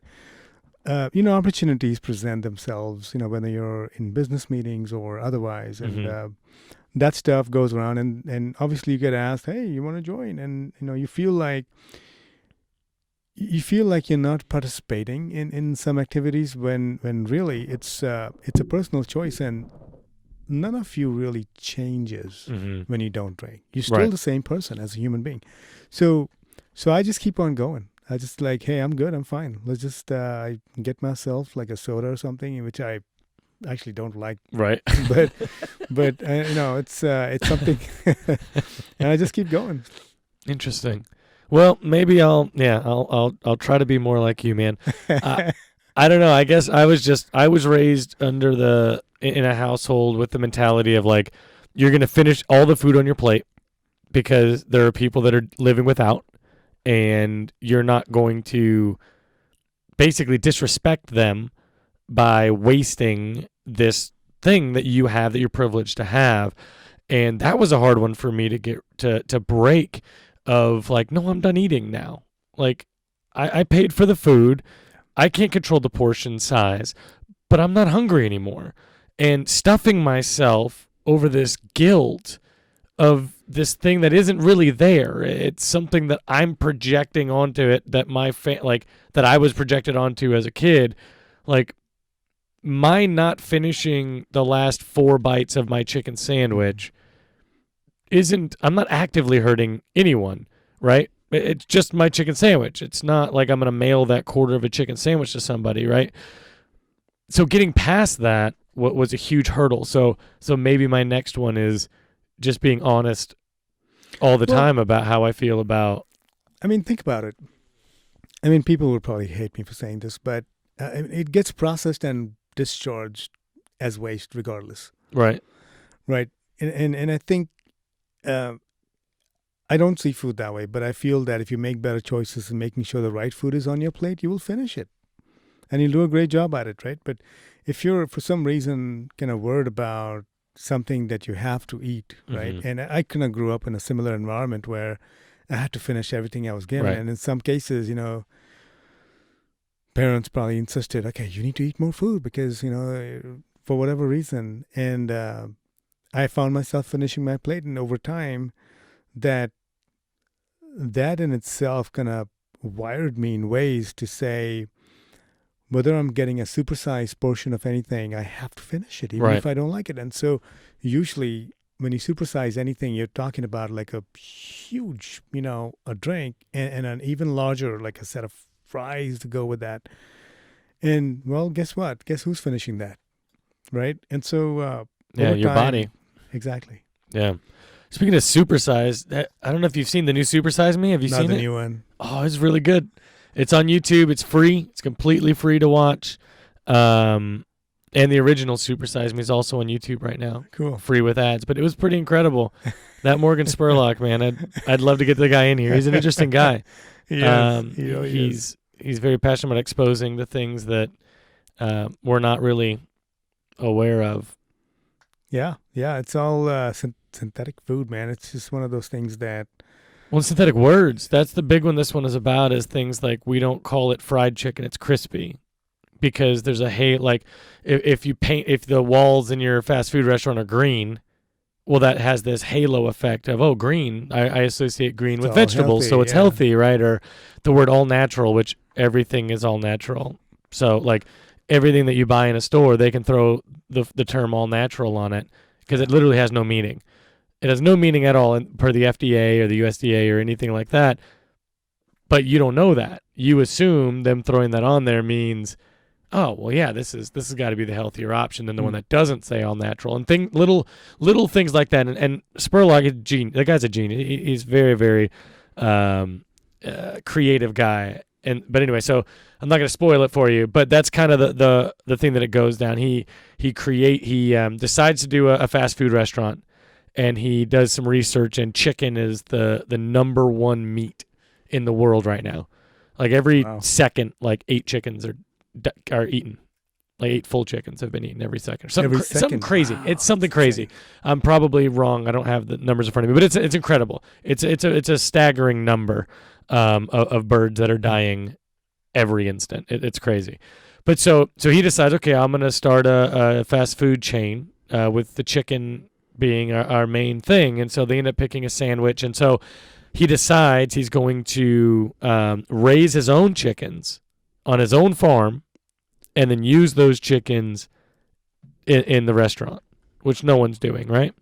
But so he chronologues the entire step, all the steps from trying to get chickens from one of the 5 giant, super chicken companies, Big Chicken, right? Which we're lucky enough to have one of them here locally.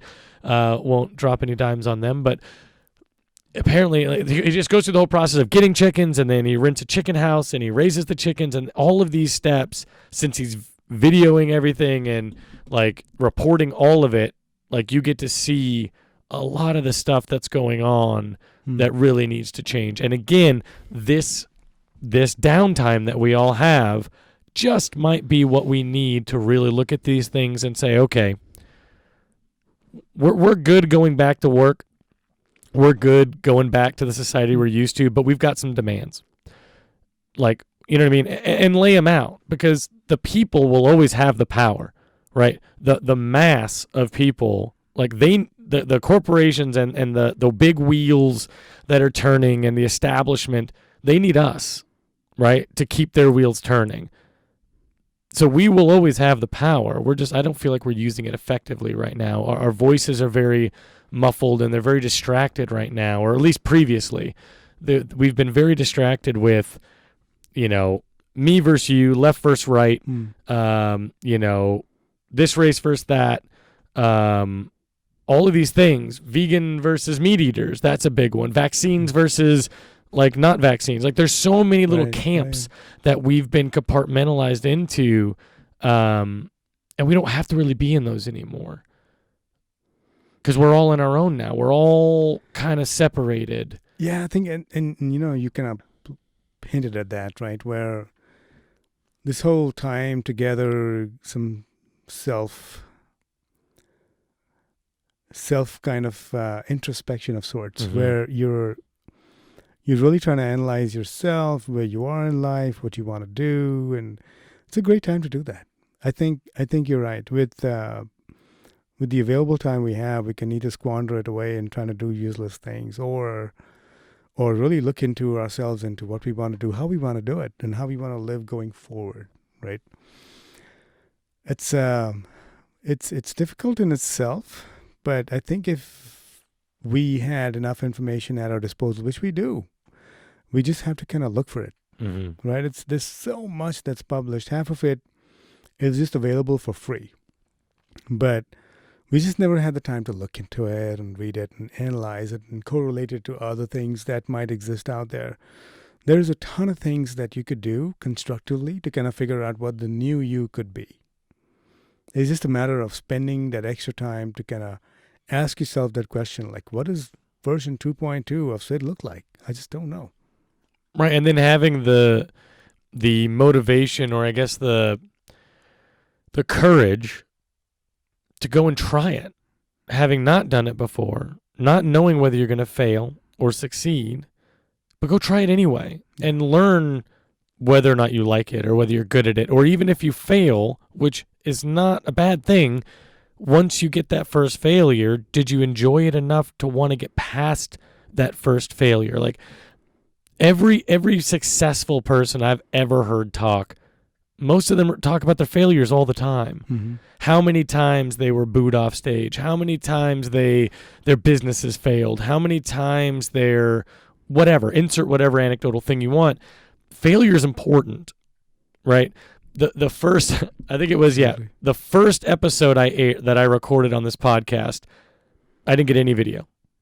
Anyone that's watches this on YouTube or wants to go look on YouTube, I still have it on there because it's my mistake, and that's okay. I messed up. I didn't get the record button pressed, which I always look at the wide shot just to make sure that little red record thing is on there. There it is. Yep, because it's happened twice, which I found out it actually wasn't my fault. It was Sony's camera.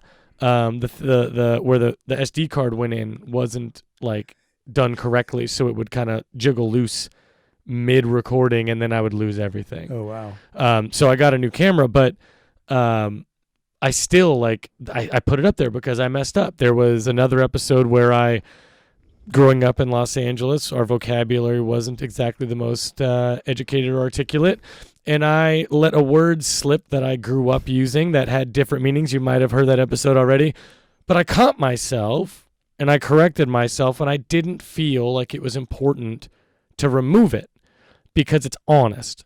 And as long as you're honest with yourself and you're honest with everybody around you, I feel like as long as your intention is positive, your intention is good, and you're not actively trying to hurt people, like being honest isn't a bad thing. And admitting your mistakes and showing your mistakes and telling people, hey, look at this mistake. I'm going to highlight it for you and circle it. This is what I messed up on, but I'm still working at it. I'm going to try not to do it again. I'm going to try to let others know. You know what I mean? Like, growing is something that's so underrated in 2020. Self-personal growth is something that most people, I feel, have neglected. I certainly had neglected for a very long time because we were so distracted with work and this and that and the routine, and we don't have enough time, and we got to have all these things, and there was never enough time to do anything. And now we are presented with more time than anyone has ever had, maybe ever. In environments where you have your loved ones around you too, right? Right. In most cases, I really hope, Ian, that we take the time and try to figure out what that new you might look like. Mm-hmm. Because to me, who knows when we're going to get this chance again? And who knows how long this is going to last. Right. So do it now, right? This thing might last a few weeks. By some predictions, it's going to last a lot longer than that, especially when you start to think about this thing is so contagious. And we don't even know. I believe there are some reports saying that you can get it twice. Oh, really? And when you get it the second time, it's not good for I guess it's affecting the heart, allegedly. That's news from my mother. So I don't know how much weight to put on that because I don't know what her sources are. But that's news from old mom in Phoenix, Arizona. Shout out, Mom. But I have heard from a nurse practitioner that you and I both know that it's already mutated once. So there's already a second strain out there. Wow.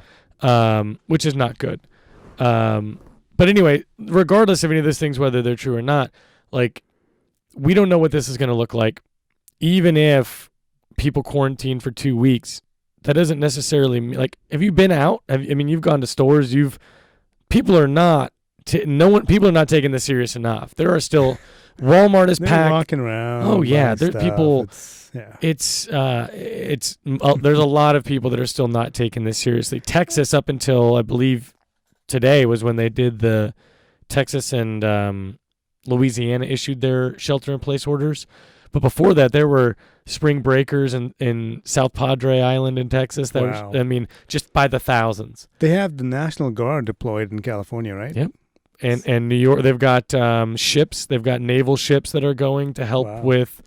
It's crazy. Some of the pictures are showing hospitals with beds in parking structures of the hospital because they just don't have the room for the beds. Like, Illinois is in deep trouble right now.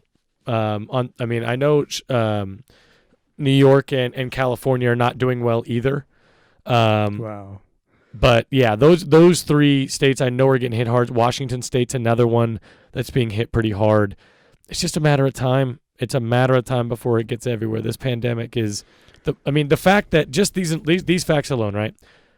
If you are going to show symptoms for the first 2 days, you're going to be contagious and not know. You're not going to have symptoms but be contagious for the first 2 days.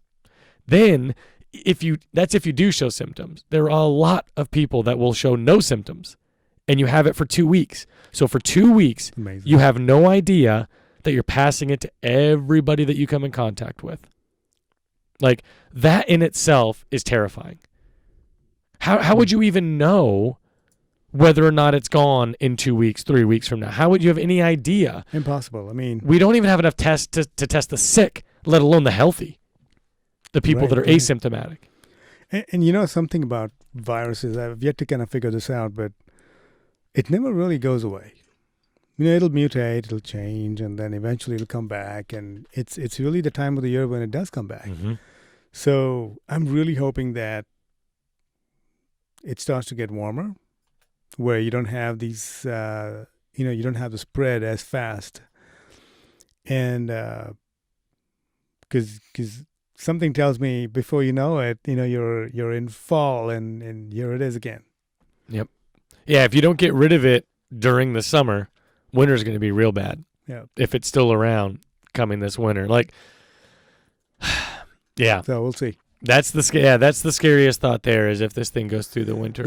There was something about them saying that it spreads faster due to conducive conditions at a certain latitude only, which was 35 to 45 degrees north of the equator. Mm-hmm. And so, which seems to be true because, a lot of the countries like Italy, New York, California, they're on similar latitudes, mm-hmm. right? Within that range, apparently. And so everything else they're saying is because of transitions or transporting carriers who've mm-hmm. kind of traveled out, gone home, or things of that sort. So I really don't know how much evidence it is to conclusively say that happens and mm-hmm. that can happen within that certain latitude range. But if it is, then that's kind of good news for us, I guess. But it's still sad news for everybody else. Yeah, I think all of it's pretty scary. My biggest astonishment to this point, with as many states that are at the place where they have to shelter in place, like the situation is so dire that people can't leave their house. Yet we still have airlines operating. And yet here I am, Ian. Right, yeah, and yet here we are. I don't know if this is 6 feet. I don't have the tape measure around here. I don't know how. This is probably 3 feet, 4 feet. Yeah. I don't know. I think this is important, though. I think it's important to, for people to have as much hope as possible. Yeah. And you're one of the most optimistic people that I know, and I've enjoyed our conversations greatly, the ones that we've had in the past. And yeah, I'm glad that we still got a chance to do this, and neither one of us, felt sick. So if nothing else, worst case scenario, if I had it, or you have, you know what I mean? Like, if one of us has it, that means everyone in our house already has it. Yeah, it's true. So, I think, I don't know, it may have been a little reckless, but we didn't shake hands or anything. Like No, we're we didn't. keeping We were we're like, keeping "Hey." distance. Yeah, it was more That's of a right. hey, what's going on over there? So yeah, I don't know. We'll get the tape measure out. We'll figure out exactly how far apart these microphones are. But yeah, I don't know. I think that I think it's gonna get worse before it gets better as far as the spread. But again, it's all about what you do with that. What the spread is doing is independent of what you were doing, right?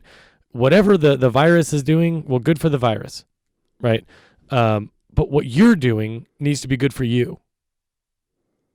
And as long as you carry that throughout the coming weeks, months, however long, as long as you're doing good for you and potentially others, you know, I don't think, unless you're being like reckless, like don't go, you know, host a pickup basketball game in the middle of the city, you know, that's not going to be good for you. But yeah, anything that you can do to better yourself or others around you during this time, I think is probably going to be the best use of your time coming out of this once everything dies down, because it will. This has to. Everything is temporary in this life.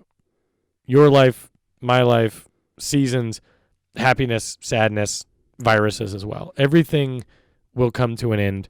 And this virus is not, you know, independent of that. It will also come to an end. So start thinking about what you want your reality to look like when this does end. Dwell less on what it looks like now and focus on building the reality that you want it to be when we're done. Absolutely. Well said. Thank you. But yeah, is there anything else you wanted to touch on? I know you probably have some stuff to get to. No, I'm good. Thanks for having me. This was the first time, so I'm excited to see how this turns out.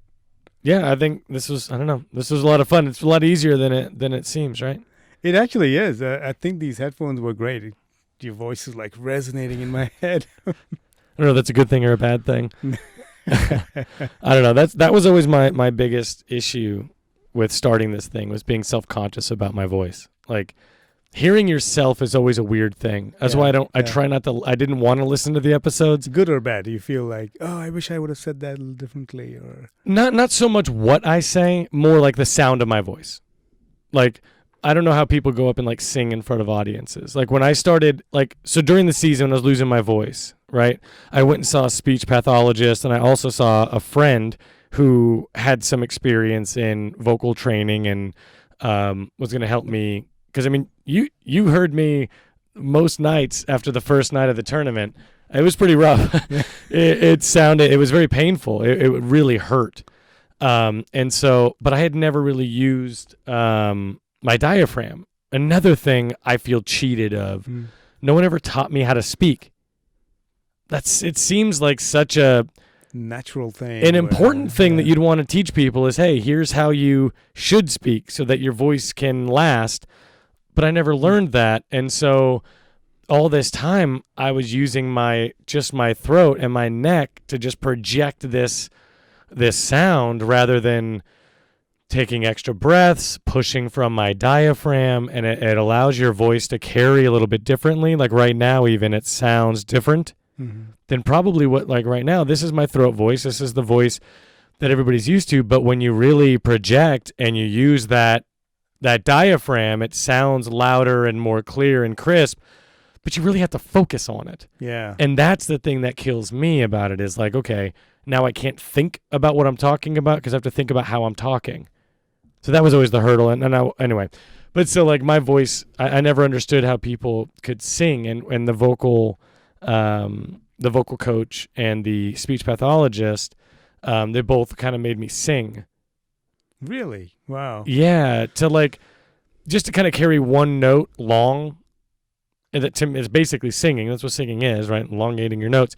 And so they wanted me to just like pick one note and just hold it for as long as I can using my throat, and then do it using my diaphragm and projecting instead. And not only did it last a lot longer, Really? like I could speak, the note would carry a lot longer, but it didn't hurt.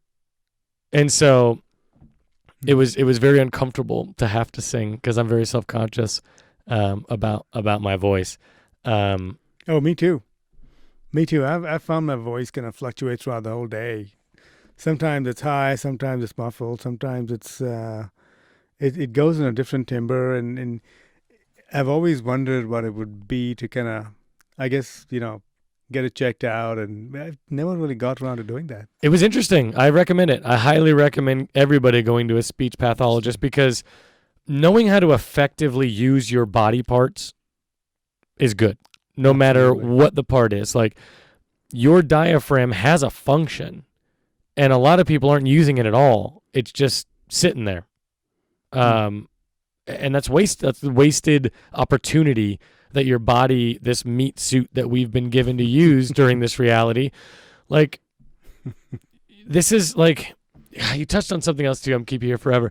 You touched on something else earlier that like your body is very resilient and it'll do things you wouldn't think it would do. This intermittent fasting thing, I'm going to jump back on that for 1 second because I discovered that your brain, your decisions, 100,000% dictate what your body does. You tell your body, lift the hand, it comes up. You tell your body, punch somebody, it's going to punch somebody. Like, if you tell your body you're not eating until noon, it's like, okay, well, I guess we're not eating. Like, if you tell your body we're going to go running this morning, and I learned this firsthand in the military, I did not want to run, was not my choice, did not look forward to it, never enjoyed it, hate running, hate running. But by God, I ran miles and miles and miles and miles because someone else told me to do it, and so I told my body to do it. Legs, we're going to run. Lungs, you're going to breathe heavier. Heart, you're going to need to beat a little bit more. You don't have to give each individual designation. Just doing it, deciding to do it, tell your body this is what we're doing. The body then orders all of the things to do whatever needs to be done to accomplish the thing that your brain is telling your body to do. And that's something to like sit in for a minute. I've sat in that for a while. Just the fact that like it can't say no. Your body can't say no. Your body has to do whatever your brain tells it to do. It could like fail to work effectively if you have bad knees or you can't run maybe or things like that. There are limitations, but it doesn't have the option to say no. Right. It's not a yes or no question. It's do this. And then you'll deal with whatever consequences come with doing it, but it doesn't have an option to say no. It's all about decisions and discipline of do I care to do that? Is it important to me that I run every day? Is it important to me to intermittent fast? Is it important to me to do yoga every morning? Because your body will do yoga. Absolutely. I don't care how out of shape you are. If you tell your body to do it, it's going to do it the best that it can. It doesn't have a choice. That's true. I think you're right. I mean, from a deciding standpoint, your brain is definitely pretty important as a decision maker, right? Because the rest of it is just a reactionary organ, whether it's hands, legs, whatever. But I do think that whatever manifests itself in your brain is what actualizes in reality as well. And they say if you think about things that you've always hoped and wanted and prayed for, it comes to life at some point in time, right? It doesn't like the instant gratification Monday, that we're very accustomed to doesn't apply. Exactly. And so, but there is some sense to saying that if I think about it long enough, there is that focus on wanting to get to where I want to, or perhaps get what I want, or perhaps achieve things that I wanted to. And it starts here, and it starts right up in your brain, because at some point your brain readjusts and put things together for the new you, or whatever is it that you want to achieve in your coming days and months and years. And I have seen a lot of sense in that. Now, don't expect the answers or materialization of stuff, and it's not going to be easy. It's not going to be easy, right? It hardly ever is. I mean, if things were easy, I mean, folks would have been like flying by now. But where would the fun be in any of this if everything was easy, right? Like, one of the most satisfying things in the world is overcoming obstacles and achieving what you set out to achieve. That fruit of your labor, like there's nothing more satisfying than seeing Absolutely. your hard work materialize into the thing that you wanted. Again, I like to listen to successful people talk about just their mentality, because it's almost unanimous that if you just do it and do it long enough, you'll get good at it. And then if you continue to do it, you'll be, in a place where you can either monetize it, or you can make it your career, or you can achieve whatever it is you're trying. If you do something long enough, you can achieve whatever you want in that category. It's funny you mentioned that, because my wife and I watched the story of Madam C.J. Walker on Netflix. And it was exactly that. It was her resilience, her ability to keep going and doing things, and just the business acumen she had, and just the perseverance was shockingly amazing.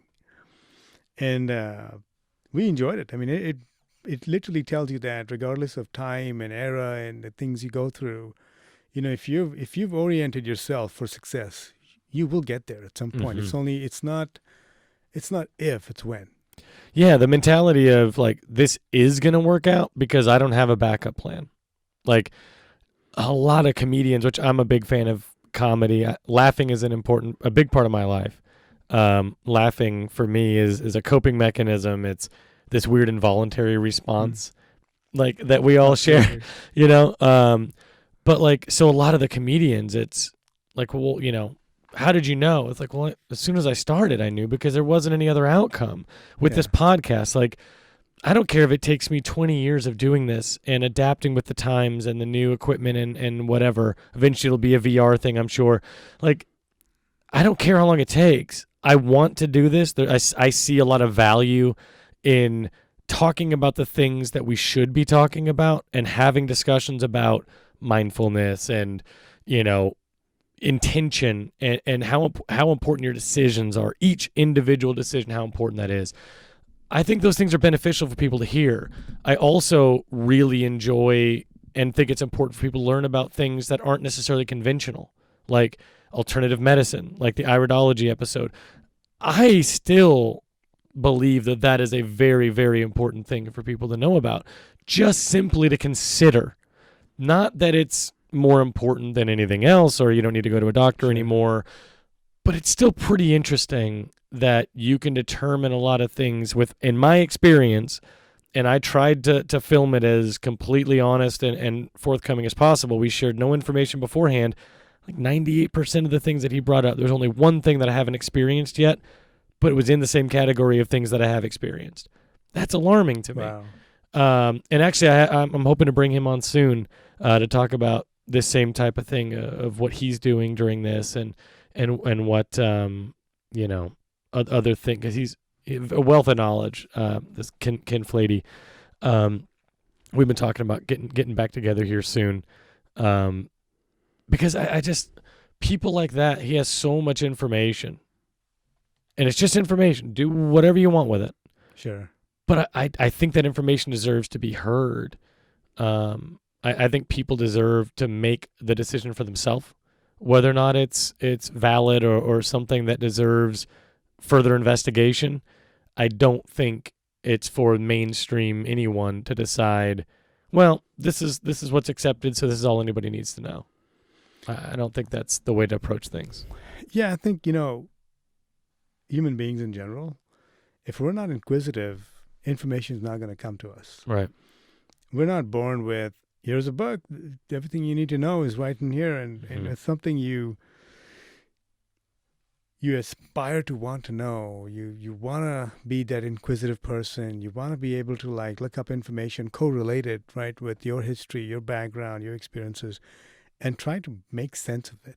But if you're just going to wait in one place and not expect to do that legwork that's required to seek knowledge, gain knowledge, and eventually even share it with others, like we're doing right now, just talking about our experiences. I think we're designed to do that, because the day we stop doing that, information will be compartmentalized and isolated and pocketed, and it's just not going to be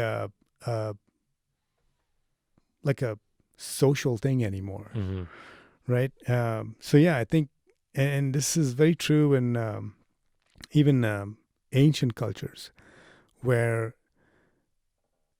they say intelligence is not something you're born with, it's something you acquire over time and what you do with it and how you keep it in your head. And so if you're not going to do that, don't expect to be as smart as others. Right. Yeah, I mean, the same way if you don't practice basketball every day, don't expect to be good at basketball, right? Like, Right. if you're not exercising your mind's not going to be as sharp or as strong or as efficient as the people that are doing that. It's a muscle, Absolutely. right? It's something that you need to feed. I mean, the brain wants information, right? It thrives. I feel a lot better when I've learned something. Like I get little happy receptors. Like my brain's like, ooh, cool, yeah. Like I hadn't thought about that. New things to think about, like new avenues to take these thoughts down. Like I feel I'm in a much better mood having learned something that I didn't know before. Absolutely, yes. Yeah, and so I wonder. I imagine that's pretty universal. I think. Isn't there some? Don't they encourage like senior citizens to exercise, do puzzles and Sudokus and all that, with the hopes of kind of revitalizing the brain, which is what's and hindering that Alzheimer's that's so brutal. Yeah, that's the scary thing. That's the one I'm most afraid of. Like they're talking about, what was that guy's name? Aubrey de Grey was on Rogan's podcast recently, and he's, I guess you can call him an expert in like living forever. Like has been doing Nice. studies for a very long time about aging and how to stop aging, how to reverse aging. And that's what scares me is like our bodies were not meant or designed to live that long, right? We're already stretching it now with modern medicine, right? And we're seeing things like dementia and Alzheimer's and people losing their, like forgetting everything because it's just, they're expiring, right? But I wonder if our current components have the legs to go 150 years old, 100, 200 years old. You know what I mean? Like, and if they do, I would imagine healthy diet, exercise, things like that would have to become far more important than a 40-hour work week, which right now is priority one, at least in this country. Right. And in most countries is, well, how much money are you making? How many hours are you working? How much are you putting towards whatever? And I mean, you can't do that for 200 years. I don't think. I wouldn't want to, I guess. Well, I mean, within the constructs of what we've experienced and have access to in terms of just talking to people around us, right? We've always lived within that 100-year construct. Mm-hmm. Who's to say that thousands of years ago, people may have lived much more longer before things were actually getting quantized and measured? We just don't know. Yeah, I feel like between natural predators and, things like that, I don't know.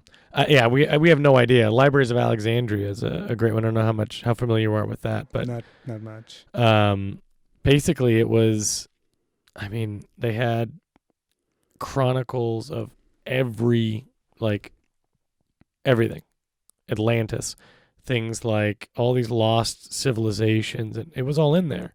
And I don't remember, and somebody's, I'm sure, gonna tell me who it is, through a comment or something. But some tyrant during their crusades and world domination decided to burn everything to the ground.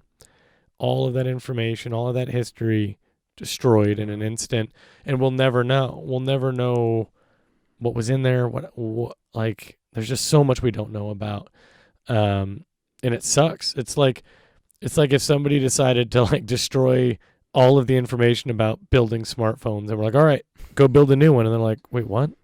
We don't know how we made this. If you and I, right? They get the people who are currently making smartphones aren't allowed to participate.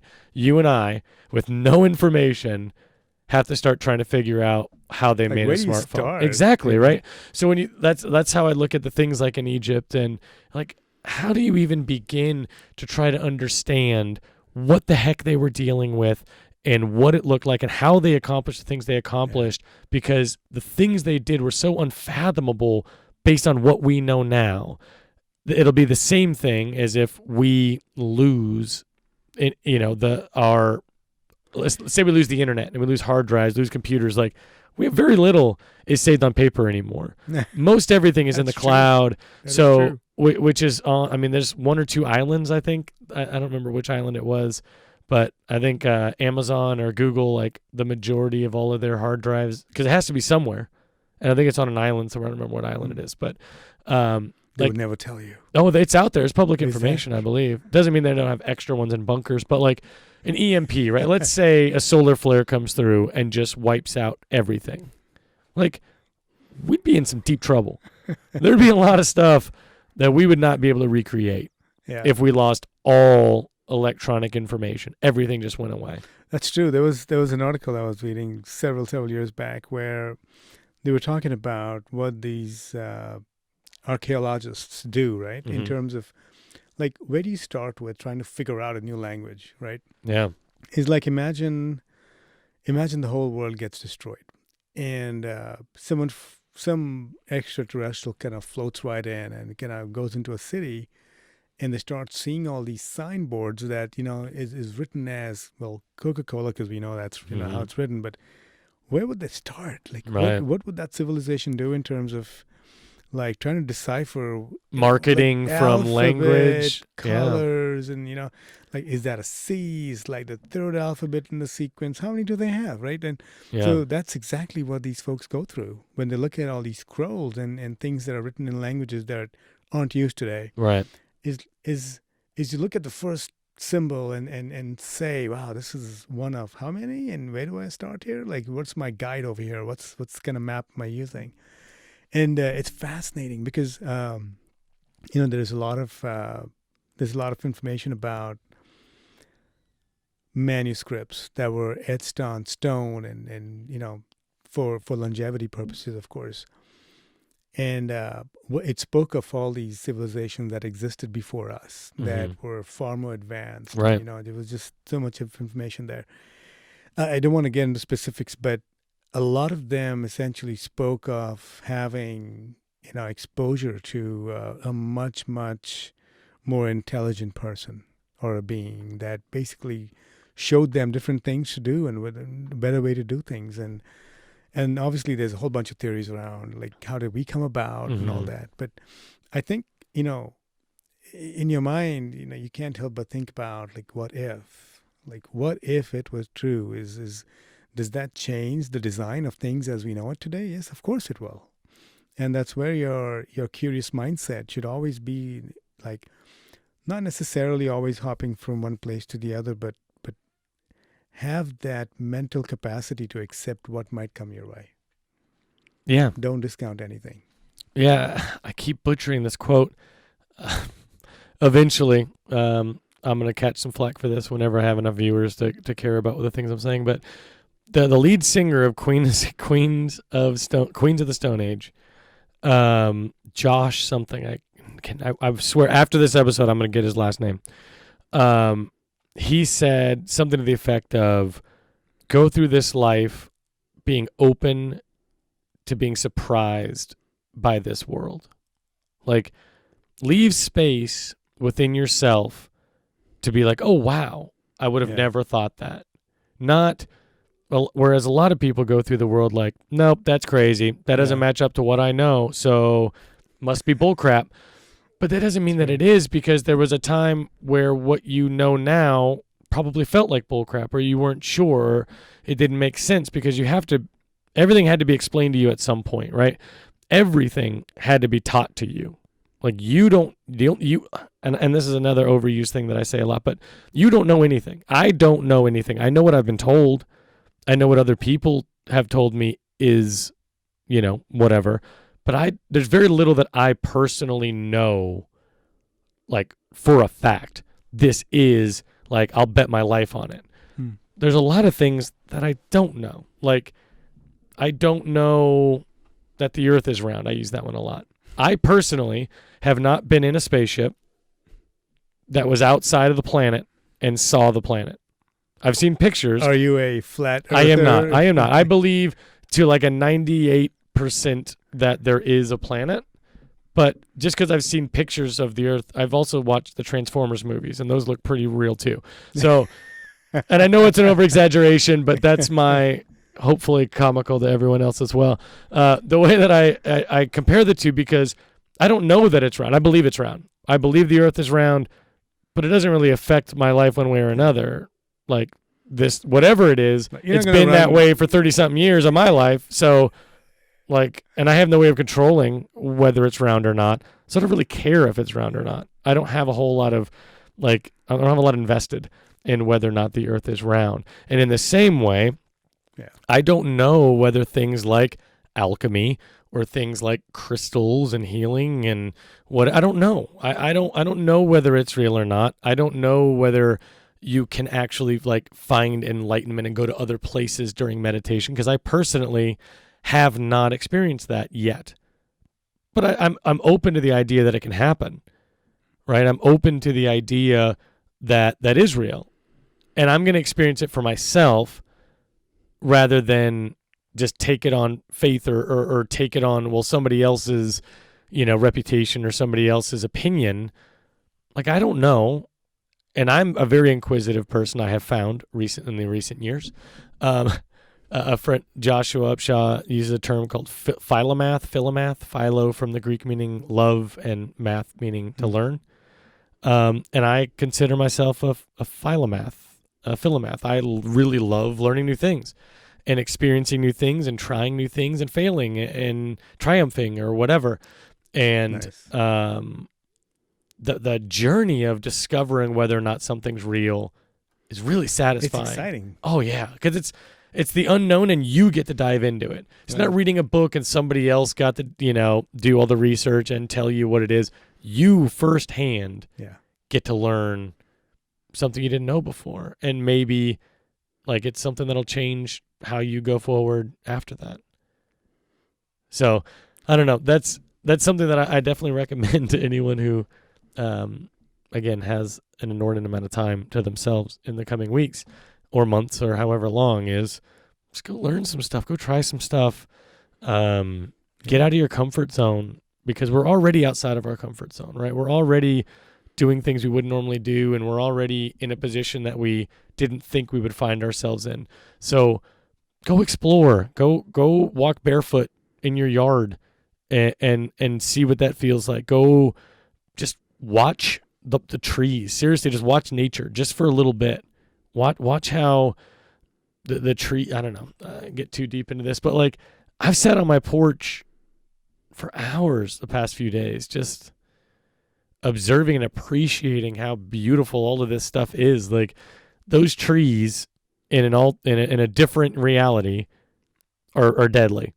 Like if we believe that, infinite worlds, right? Infinite universes, whatever, then that means there's a universe where trees don't like us and trees want to kill us. Like that means that can exist if this can exist. Like appreciate the fact that there's not that many things trying to kill us anymore, right? We don't have a lot of natural enemies other than this virus that we have the ability as humans to prevent, right? We have the ability to not do factory farming, where in China, where this came out allegedly, according to the news, are these wet markets where there's just dead animals plopped out all over the place. And like, we don't have to do it that way. We could make food cost more. We could make it so that meat isn't a necessity in every single meal, right? If we did those kinds of things, Absolutely. We would take some of the weight off of the industry that has to provide all this food for all of these people. And I'm not anti-meat. I love meat. I eat meat with most of my meals, but I don't have to. I'm open to not doing that during this time, especially the further we go in it. I'm going to be a lot more vegetarian than I probably have ever been, because that's a lot easier to get a hold of. And I don't. Yourself? Yeah, I can do it all by myself. I don't need to go and kill something and then skin it and like deal with all the I really don't want to do all of that. And most people don't want to do that. Absolutely, yeah. And so That's true. this might be, again, another positive thing out of this is maybe find the vegetables you do like to eat, right? Find ones that don't disgust you if you're somebody that hates green vegetables. Find ones that you can tolerate. And any added vegetable, not saying you have to take out meat to do this, but any added vegetables that you can put in your diet is going to help you. Hands down. Absolutely. Is going to be beneficial. More beneficial than not eating vegetables. I mean, I don't think there's too many health professionals that would disagree with that statement. I would agree with that too, yeah. So, yeah, we could probably leave it on that. Eat some vegetables. Work on yourself. Take this time to grow and learn and, prepare yourself for what it's going to look like when we come out of this thing. Because we are coming out. We don't know how many, and we don't know what it's going to look like when we do, but we have to come out of it. So make sure that you're thinking about what your future looks like, not only just what it looks like in this crisis. Absolutely. Cool. Well, thanks, Sid. This was fun. Thank you for having me. No problem, man. Let's do it again soon. Sounds good. Bye, everybody.